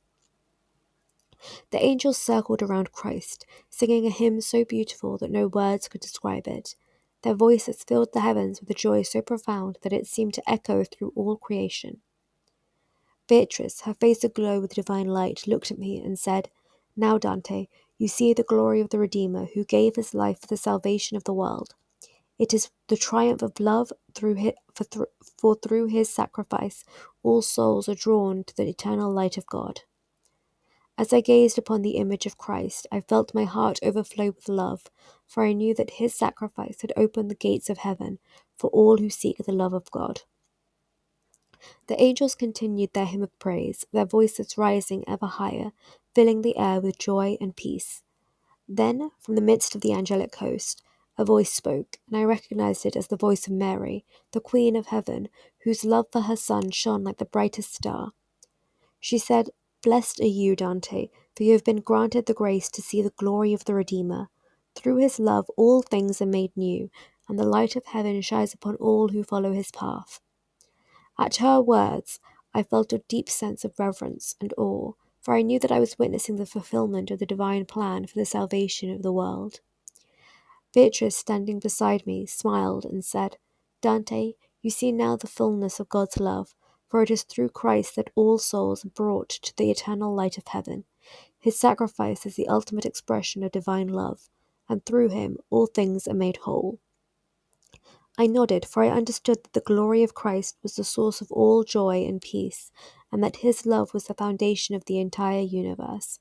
The angels continued to sing, their voices blending in perfect harmony, and I felt my soul lifted by the beauty of their song. Then, as the hymn reached its highest note, the light of Christ grew even brighter, filling all of heaven with its radiant glory.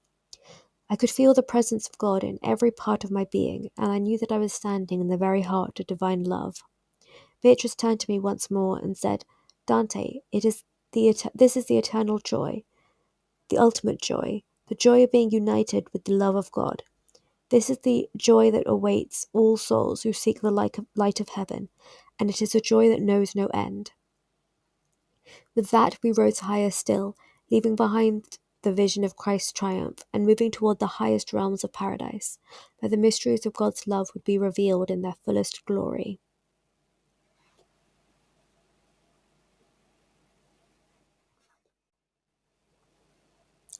Canto 24.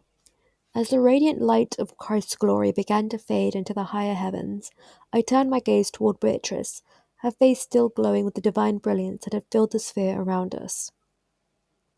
Beatrice looked at me with a smile that conveyed wisdom and love, and she said, "Dante, the time has come for you to receive the gift of understanding, for faith is the foundation upon which all knowledge is built, and now you will see the truth of divine revelation."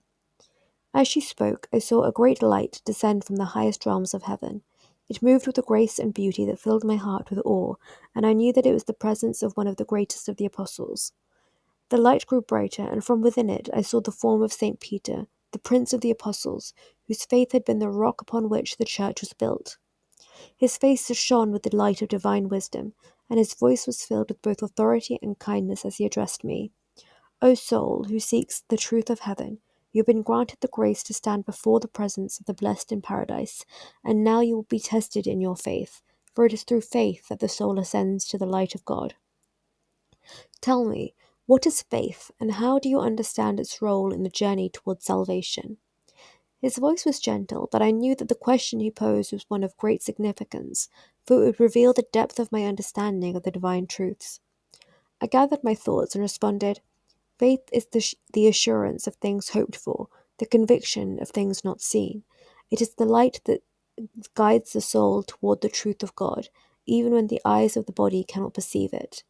Faith is the foundation of all spiritual knowledge, for it is through faith that we come to understand the mysteries of God and the love that He has for us.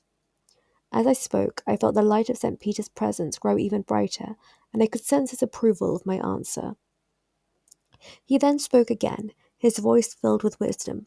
"You speak truly, Dante, for faith is indeed the foundation of all knowledge.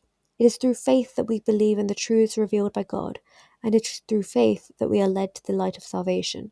But tell me, where does faith come from, and how is it nurtured within the soul?" I replied, "Faith comes from the grace of God, who plants the seed of belief within the heart of each soul. It is nurtured by the teachings of the Church, by the sacraments, and by the example of the saints who have lived lives of faith and virtue. Through prayer, through study of the Scriptures, and through the guidance of the Church, faith grows stronger and leads the soul ever closer to the love of God." As I finished speaking, I saw the light on St. Peter's face shine with even greater radiance, and I knew that my understanding of faith had been found worthy in the eyes of the Prince of the Apostles. He then raised his voice in a hymn of praise, and the entire assembly of blessed souls joined in, their voices lifting to the heavens in a song that filled the air with joy and peace. Beatrice turned to me, her face shining with the light of heaven, and she said, "Dante, you have passed the test of faith, and now you understand the truth of the divine revelation. Faith is the light that guides the soul toward God, and it is through faith that the soul is made worthy of the eternal joy of heaven." I nodded, for I knew now that faith was not just a belief in things unseen, but a living connection to the love of God, a light that led the soul through the trials of life and into the fullness of divine joy.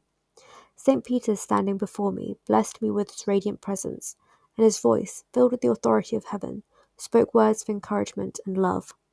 "Dante, you have shown that your faith is strong, and now you are ready to continue your journey toward the higher realms of heaven.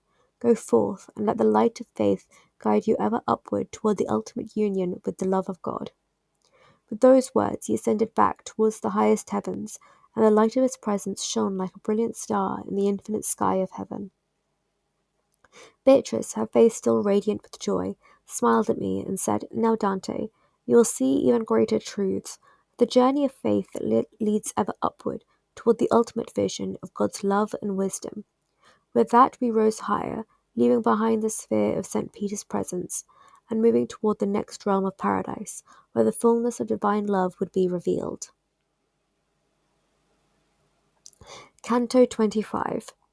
If ever it should happen that the sacred poem, to which both heaven and earth have set their hands, has overcome the cruelty that bars me from the place where I once slept as an infant, and if I am returned to Florence, then with another voice and with another fleece, I shall return as a poet, and be crowned with laurel at the front where I was baptized. For there, through faith, I entered into the grace of God, and if my soul remains faithful to its calling, then I shall return to that place with joy and with honour. With these words, I spoke of my desire to return to Florence, not for the sake of worldly glory, but for the joy of being restored to the city of my birth, and for the hope of being crowned in recognition of the divine work that has been granted to me. But Beatrice, her face shining with the light of heaven, looked at me and said, "Dante, your heart is filled with hope, and now you will witness the fulfillment of that hope. For St. James, the apostle of hope, is descending from the highest heaven to test your understanding of this great virtue." As she spoke, I saw a brilliant light descend from the heavens, and within that light was the form of St. James, whose presence was filled with the radiance of divine hope. He approached me with a smile that conveyed both wisdom and love, and his voice, filled with the authority of heaven, spoke to me, saying, "O soul, who seeks to understand the truth of God, you have already been tested in faith, and now you will be tested in hope. For hope is the virtue that lifts the soul upward toward the ultimate fulfillment of all that God has promised. Tell me, what is hope, and how do you understand its role in the journey towards salvation?" His words were gentle, but I knew that the question he posed was one of great importance, for hope is the anchor that holds the soul steady in the face of trials and uncertainty. I replied, "Hope is the expectation of future glory, founded on the grace of God and the merits of Christ. It is the assurance that all the promises of God will be fulfilled, and that the soul, through faith and love, will be united with the joy of heaven. Hope sustains the soul in times of trial, for it lifts the heart toward the ultimate good, which is the vision of God's face and the ultimate joy, the eternal joy of dwelling in his love. As I spoke, I felt the light of St. James grow even brighter, and I knew that my understanding of hope had been found worthy in the eyes of the apostle. He spoke again, his voice filled with the wisdom of heaven. You speak truly, Dante, for hope is indeed the expectation of future glory. It is the virtue that sustains the soul in its journey toward God. But tell me, from where does your hope arise, and what is the source of this great virtue that lifts your soul toward heaven? I replied, My hope arises from the grace of God, for it is through his mercy that I have been given the gift of hope. It is the teachings of the Scripture, the promises of Christ, and the examples of the saints that strengthen my hope, and it is through the love of God that my heart is lifted toward the fulfillment of all his promises. As I finished speaking, I saw the light of St. James shine with even greater radiance, and his voice, filled with joy, lifted in a hymn of praise to the glory of God. He then blessed me, and his words filled me with the assurance that hope would guide me through all the trials of life. O Dante, your hope is strong, and it will sustain you in your journey toward heaven. Know that the love of God will never fail you, and that the promises of Christ will be fulfilled in you and in all who seek his face. With that, St. James ascended once more toward the highest heavens, and the light of his presence filled the air with the joy of hope. Beatrice, her face still radiant with the divine light, turned to me and said, Dante, you have been tested in both faith and hope, and now you understand the power of these great virtues that guide the soul toward heaven. But there is one more virtue that you must witness, the greatest of all virtues, which is love. For it is through love that the soul is united with God, and it is love that is the fulfillment of all the promises of faith and hope. With that we rose higher, leaving behind the sphere of St. James's presence, and moving toward the highest realms of paradise, where the fullness of divine love would be revealed. Canto 26. As we rose higher, I felt my soul lifted by the power of divine love, for I knew that the time had come to witness the greatest of all virtues, the virtue that binds the soul to the heart of God. Beatrice, her face glowing with radiant light, turned to me and said, Dante, you've been tested in faith and hope, and now you'll be tested in love, for love is the fulfillment of all virtues, and it is through love that the soul reaches the fullness of joy.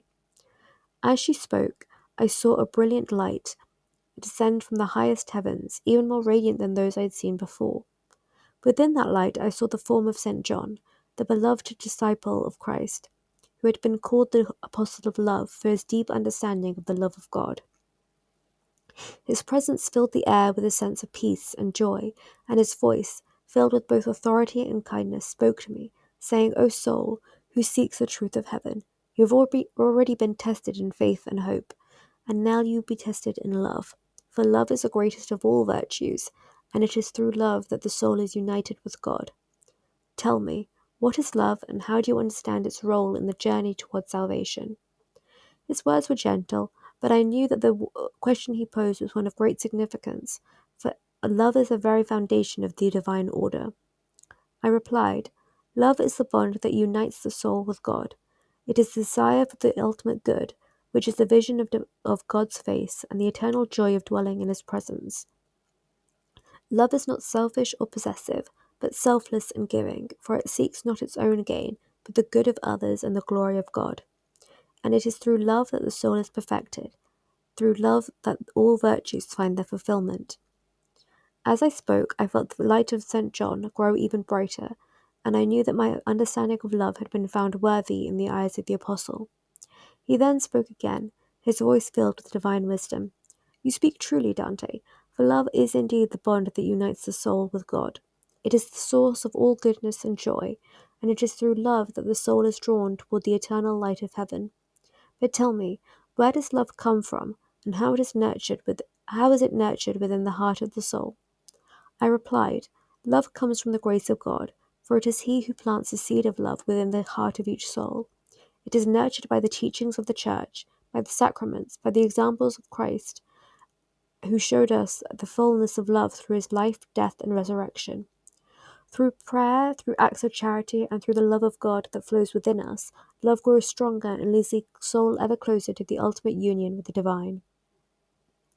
As I finished speaking, I saw the light of St. John shine with even greater brilliance, and his voice, filled with joy, lifted in a hymn of praise to the glory of God. He then blessed me, and his words filled me with the assurance that love would guide me through all the trials of life. O Dante, your love is strong, and it will sustain you in your journey through heaven.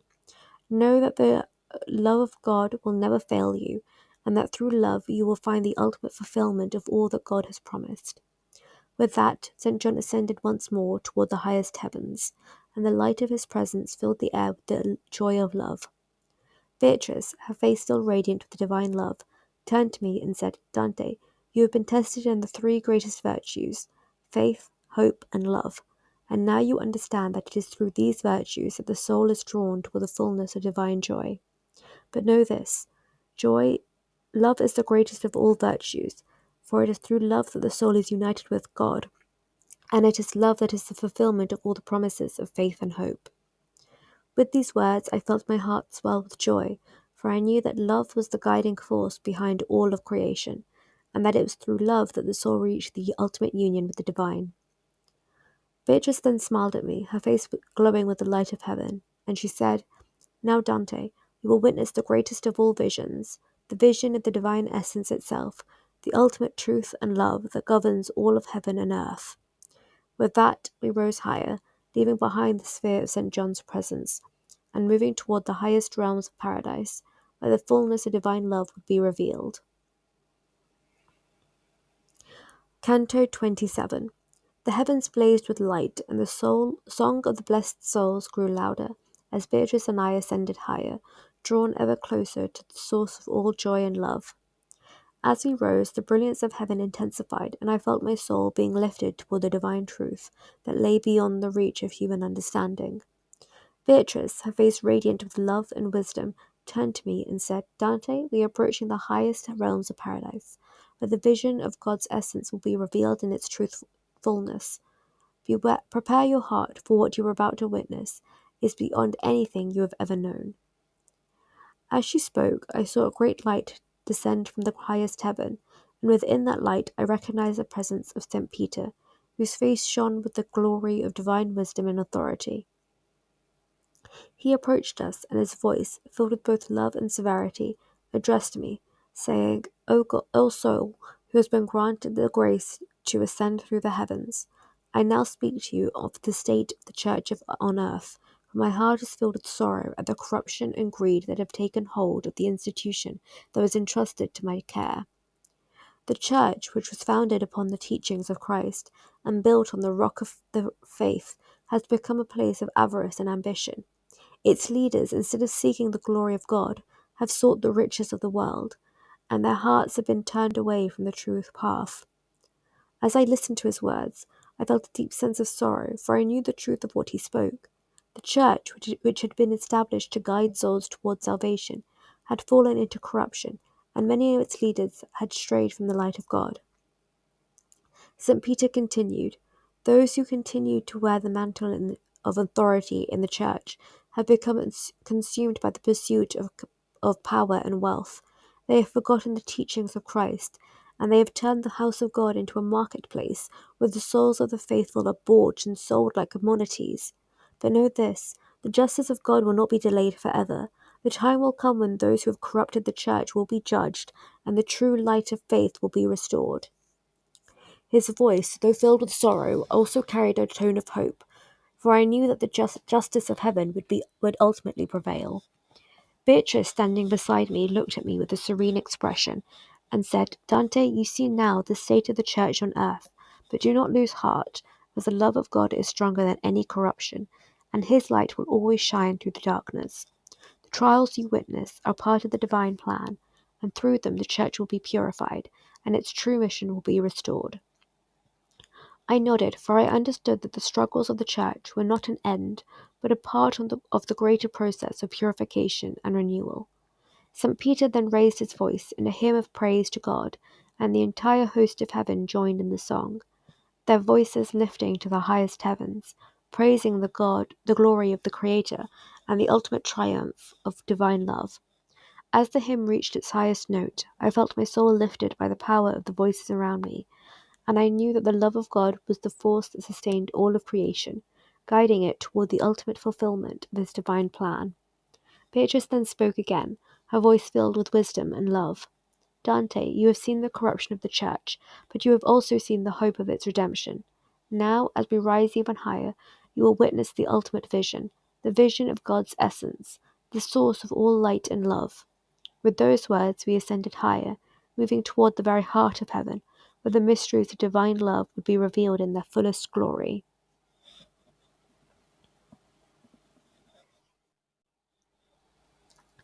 Canto 28.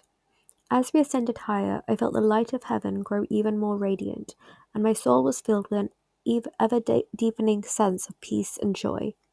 Beatrice, her face shining with the brilliance of divine wisdom, turned to me and said, Dante, you are now approaching the highest realms of heaven, where the mysteries of divine love and the order of creation will be revealed to you in their fullest splendor. As she spoke, I saw before me the vast and luminous light, a central point of brilliance that shone with an intensity beyond anything I had ever seen. This light was the source of all the light in heaven, and it radiated outward in perfect harmony, filling the heavens with its divine presence. Around this point of light, I saw 9 great rings of fire, each one revolving in perfect order and beauty. These rings of light were the angelic choirs, the celestial beings who serve the will of God and carry out His divine plan throughout the universe.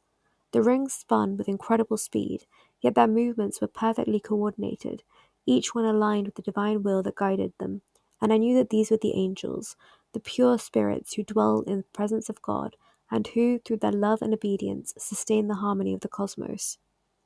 Beatrice, her face aglow with wisdom, looked to me and said, Dante, what you see before you is the very heart of creation, the order of the universe, and the divine plan that governs all things. The point of light at the center is the essence of God, the source of all being, and the 9 rings that revolve around it are the 9 orders of angels, the celestial beings who serve the Creator with perfect love and devotion.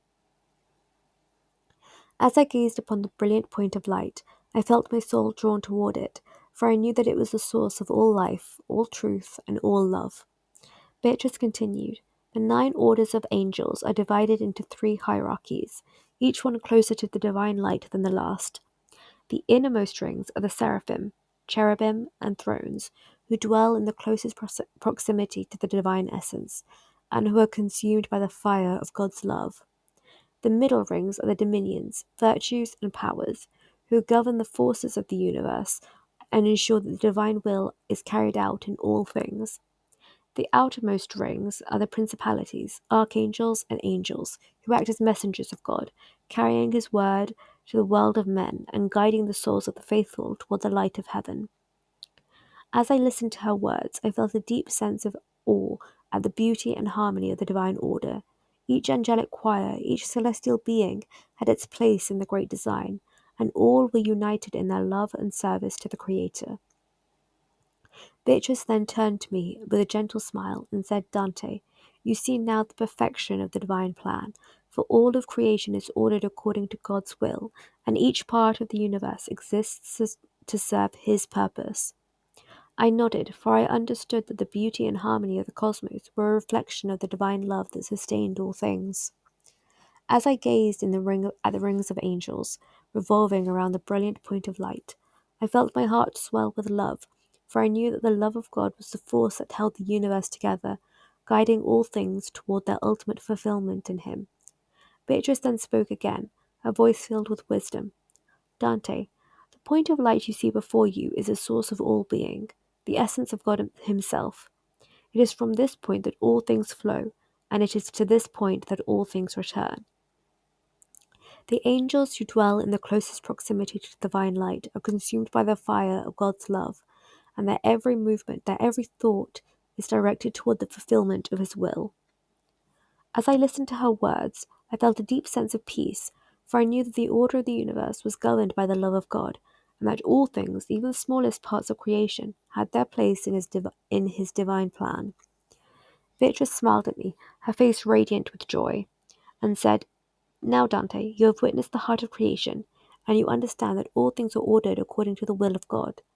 Let your heart be filled with peace, for the love of God is the force that sustains the universe, and it is through this love that all souls are drawn toward the ultimate union with the divine." With that, we rose even higher, leaving behind the vision of the angelic choirs, and moving toward the highest realm of paradise, where the fullness of God's love would be revealed. Canto 29. As we ascended even higher, the light of heaven grew even brighter, and I felt my soul drawn closer and closer to the heart of divine love.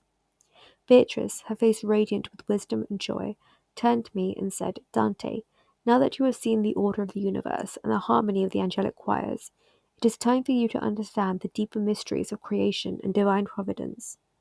As she spoke, the brilliance of the light around us increased even more, and I felt the presence of the highest realms of heaven, where the mysteries of God's will were revealed in their fullness. Beatrice continued, "Before all things were created, the mind of God, in his infinite wisdom, saw all of time and space, from the beginning to the end, in one eternal act. He conceived all that ever would be, and in his love he willed all things into existence. The angels whom you have just seen were the first creatures to be made, for they are pure spirits, created to dwell in the presence of God and to carry out his divine will." As she spoke, I understood that the creation of the angels was the first act of God's providence, for they were made to be his ministers, to govern the universe, and to guide all things toward their ultimate end in him. Beatrice continued, "But know this, Dante, not all the angels remained faithful to the will of God. Some, led by pride and ambition, rebelled against the divine order, and they were cast out of heaven, falling into the darkness of their own rebellion." I felt a shiver of sorrow at the thought of these fallen angels, for I knew that their rebellion had brought suffering into the world, and that their pride had led them away from the love of God. Beatrice, sensing my sadness, looked at me with compassion and said, "Do not be troubled, Dante. The justice of God is perfect, and even the rebellion of the angels was part of his divine plan. Those who fell did so by their own free will, for God created them with the freedom to choose, and their rebellion is a reflection of their misuse of that freedom. But know this, the fall of the angels does not diminish the glory of heaven, for the love of God is stronger than any rebellion, and his will always prevail." Her words filled me with peace, for I understood that even in the face of rebellion, the love of God remained the guiding force of the universe. Beatrice then continued, her voice filled with wisdom. "After the creation of the angels, God willed the creation of the universe, for his love could not be contained, and he desired to share his goodness with all of creation. The universe, with its stars and planets, its time and space, was created by the will of God in an instant, and it is sustained by his love at every moment." As I listened, I felt a deep sense of awe at the thought of the vastness of the universe, and I understood that all things, from the smallest particle to the largest star, were part of God's plan, guided by his infinite wisdom and sustained by his love. Beatrice continued, "Creation is not a random act, but a deliberate expression of God's will and love. Every part of the universe has its place in the divine order, and all things are guided toward their ultimate fulfillment in God. Even the smallest details of the universe are part of the divine plan, for nothing exists outside the will of the Creator." Her words filled me with a sense of peace, for I saw that the universe, with all of its complexity and beauty, was not chaotic or meaningless, but ordered and guided by the love of God.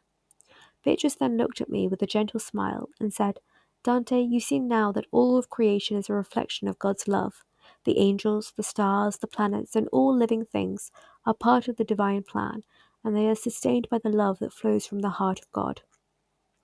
Let your heart be filled with peace, for you are part of this great design, and your journey through the heavens is a testament to the love that guides all things." I nodded, for I understood that my own life, with all its trials and struggles, was part of the divine plan, and that my journey toward God was guided by his love. Beatrice then turned her gaze towards the highest heavens and said, "Now, Dante, we will ascend even higher, for the mysteries of divine love are about to be revealed in their fullest glory." With those words, we rose higher still, leaving behind the lowest realms of creation and moving toward the very heart of heaven, where the fullness of God's love would be revealed. Canto 30. The day was fading, and the twilight of the evening was giving way to night, as I felt my soul rising ever higher toward the heart of divine love. Beatrice, her face glowing with the light of heaven, turned to me and said, Dante, we are now approaching the Empyrean, the highest realm of paradise, where the blessed behold the face of God in all its glory. As she spoke, I felt the light so brilliant that it seemed to outshine all the lights I had seen before. This was the pure, unfiltered light of divine truth and love, and it filled the heavens with an infinite radiance. Beatrice continued, The Empyrean is the highest heaven, beyond time and space, where the souls of the blessed dwell in eternal joy. Here they behold the divine essence, and their hearts are filled with the perfect knowledge and love of God. As we entered the Empyrean, I saw a vast river of light, flowing with incredible speed, its waters shimmering with the brilliance of countless stars.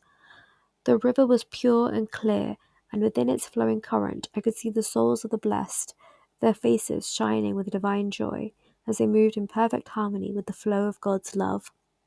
Beatrice, sensing my wonder, smiled and said, Dante, this river of light is the love of God, which flows through the hearts of all the blessed, and it is the source of their joy. It carries them ever closer to the heart of the divine. As I gazed at the river, I felt a deep sense of peace, for I understood that the souls of the blessed were not separate from God, but were part of the eternal flow of His love and grace. Beatrice then said, Look closer, Dante, for the river of light will soon reveal to you the full glory of the Empyrean.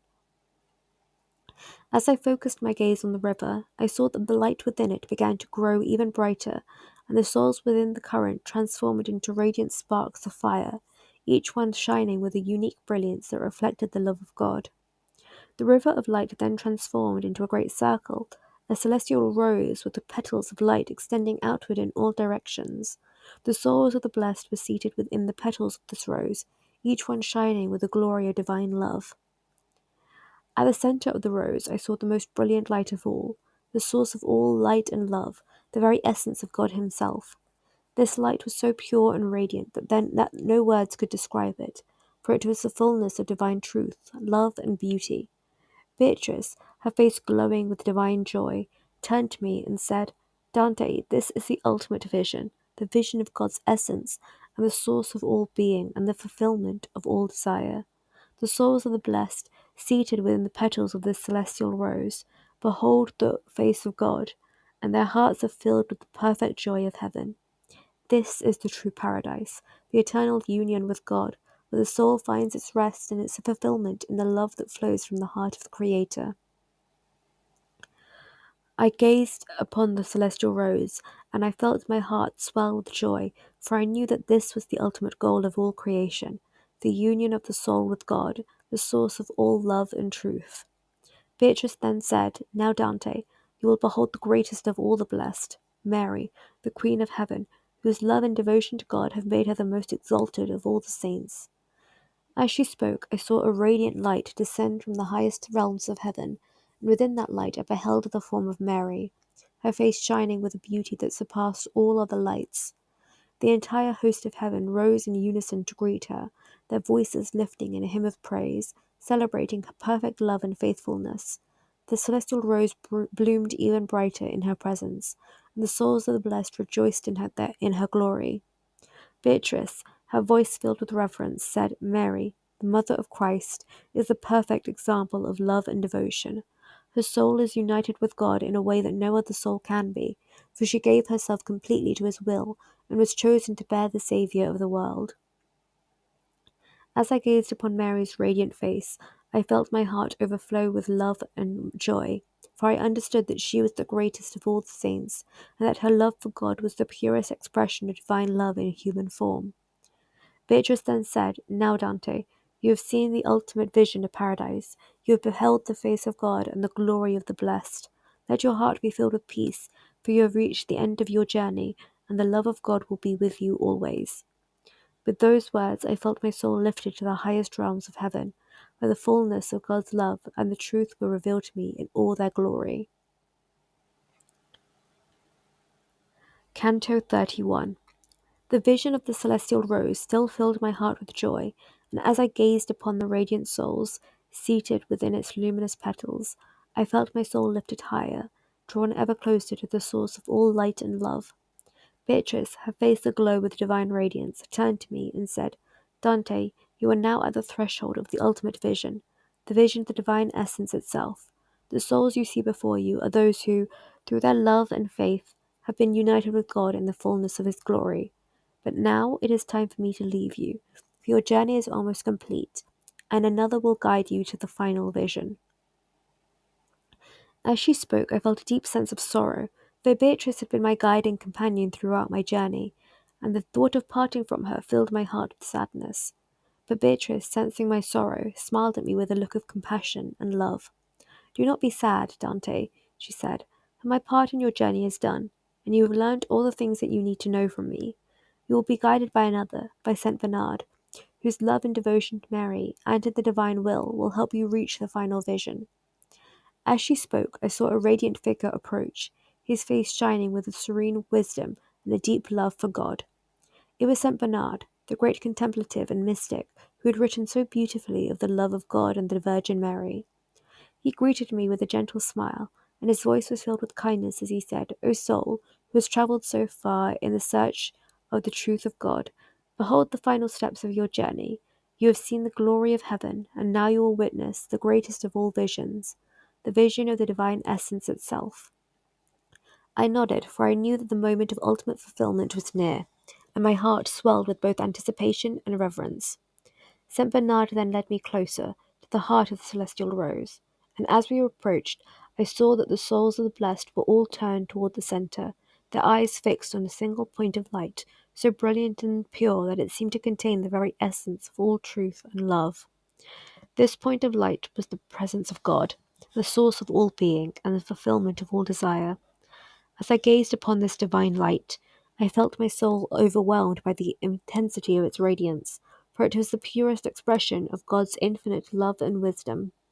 And yet, despite its overwhelming brilliance, it did not harm my eyes. My soul had been prepared by my journey to behold this ultimate vision. Saint Bernard, standing beside me, spoke softly, his voice filled with reverence. Dante, this is the vision of God's essence, the truth that lies beyond all understanding, and the love that sustains all creation. In this light, all things find their purpose and fulfillment, and the souls of the blessed are united with the divine will in perfect harmony.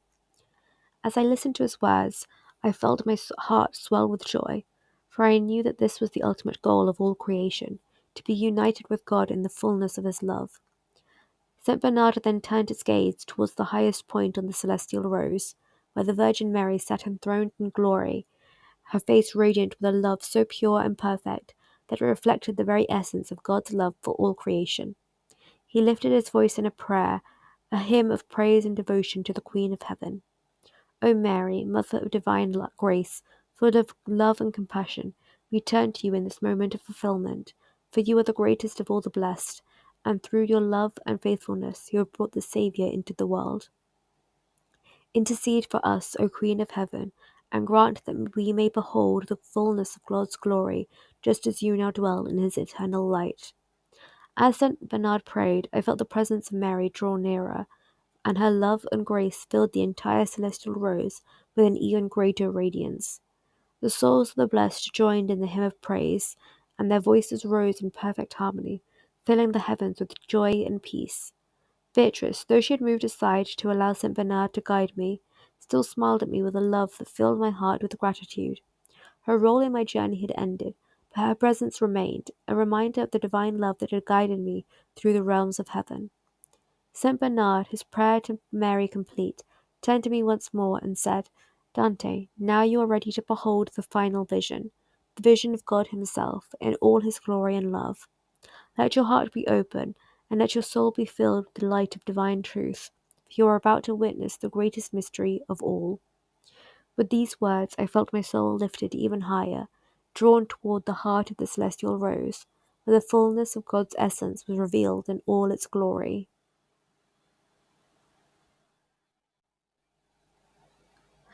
Canto 32.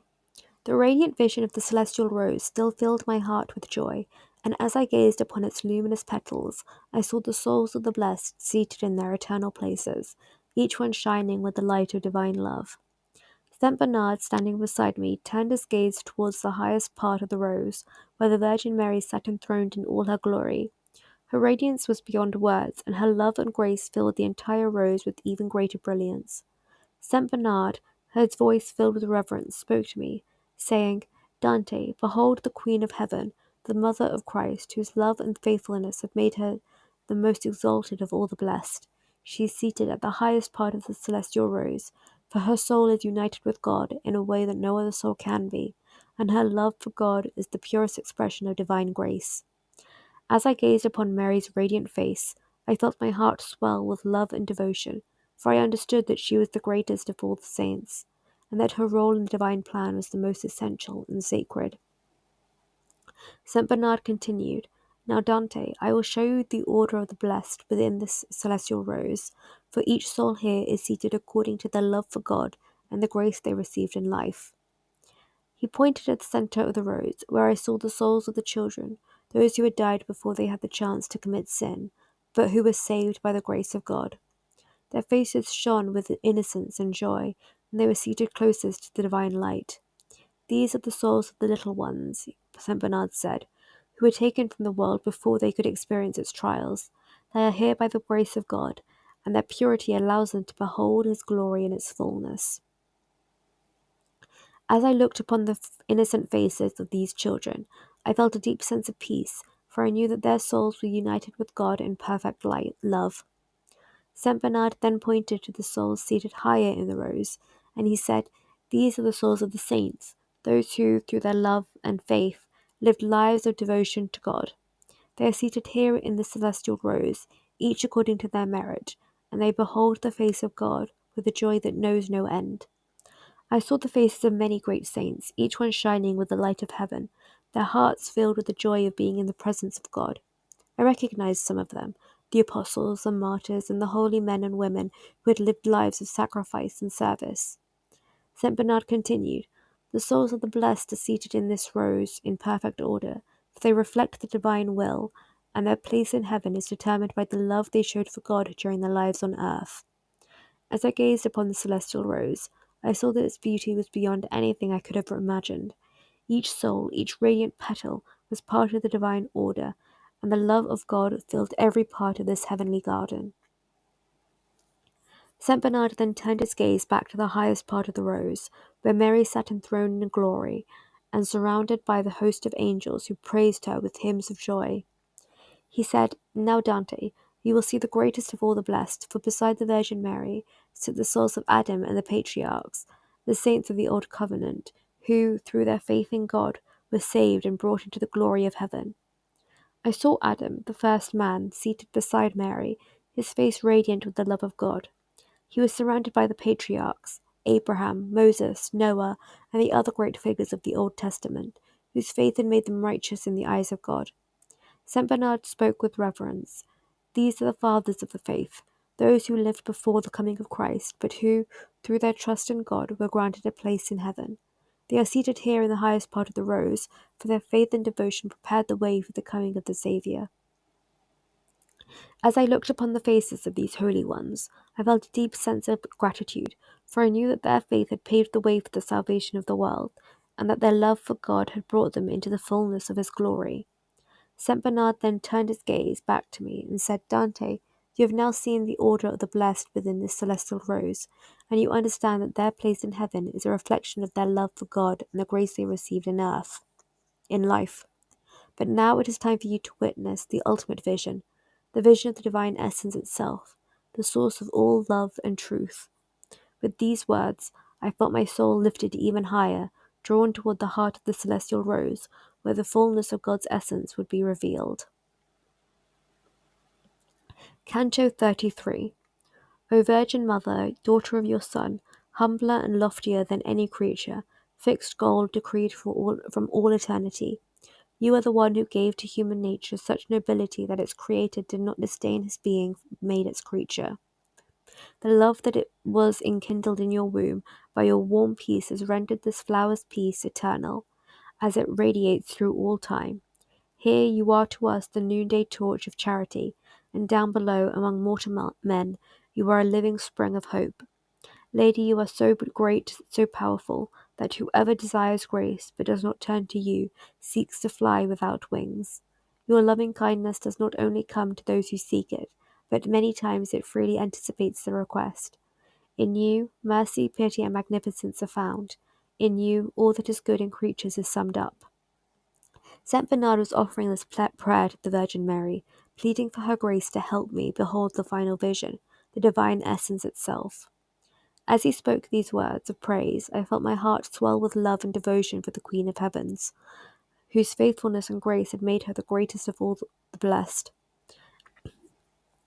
Then St. Bernard turned to me and said, Dante, you have reached the final step of your journey, and now, through the grace of the Virgin Mary, you will behold the vision that lies beyond all human understanding, the vision of God Himself in all His glory. At these words I felt my soul lifted to the highest realms of heaven, and my gaze was fixed on a single point of light, brighter than all the lights I had seen before. This light was the very essence of a God, the source of all being, all truth, and all love. It was infinite and eternal, and as I gazed upon it, I felt my soul overwhelmed by the sheer brilliance of its radiance. But even as I struggled to comprehend this divine light, I felt the grace of God pour into my heart, expanding my knowledge and understanding, and allowing me to see in a way I'd never seen before. In that instant, I saw how all parts of creation were interconnected, and how all the movements of the heavens, the stars, the souls of the blessed were part of a single, unified plan, a divine order that flowed from the love and wisdom of God. I saw in that radiant light the truth of all things, how every aspect of the universe was a reflection of the love of God, and how all things, from the smallest creature to the highest angel, were part of the divine plan that led to the ultimate fulfillment of God's will. As I gazed upon this vision, my soul was filled with joy so profound that no words could express it. It was a joy that surpassed all earthly pleasures, a joy that came from being in the presence of the Creator, in the fullness of His love. Then, in the center of the divine light, I saw the image of 3 circles, each one reflecting the other, and within these circles I saw the image of the Holy Trinity, the Father, the Son, and the Holy Spirit. The 3 circles were distinct, yet they were one, each one reflecting the divine nature in its fullness. And as I beheld this vision, I understood, in a way that was beyond human reasoning, the mystery of the Trinity, the unity of 3 persons in one God. My mind struggled to grasp the full meaning of this vision, but the grace of God was with me, and it had allowed me to see, if only for an instant, the truth of this divine mystery. Then, as I gazed deeper into the light of the Holy Trinity, I saw the image of Christ, the God-man, whose divine nature had been united with human nature in the mystery of the Incarnation. This vision filled my heart with awe and wonder, for I understood that it was through Christ that all creation had been redeemed, and that His love was the fulfillment of all the promises of God. At that moment, all my desires, my longings were fulfilled, for I beheld the ultimate truth, the truth of God's love, which surpasses all understanding and which sustains all things. As I continued to gaze into the light of the Holy Trinity, I felt my soul drawn closer and closer to God, until at last my will was perfectly aligned with His will, and my heart was united with the divine love that flows through all creation. In that moment I understood the final truth, that the love of God is the force that moves the stars, the heavens, and the souls of the blessed, and it is this love that gives meaning and purpose to all things. With that, my journey through the heavens came to an end, for I had reached the ultimate goal, the vision of God in all His glory, and the perfect union of my soul with His divine will.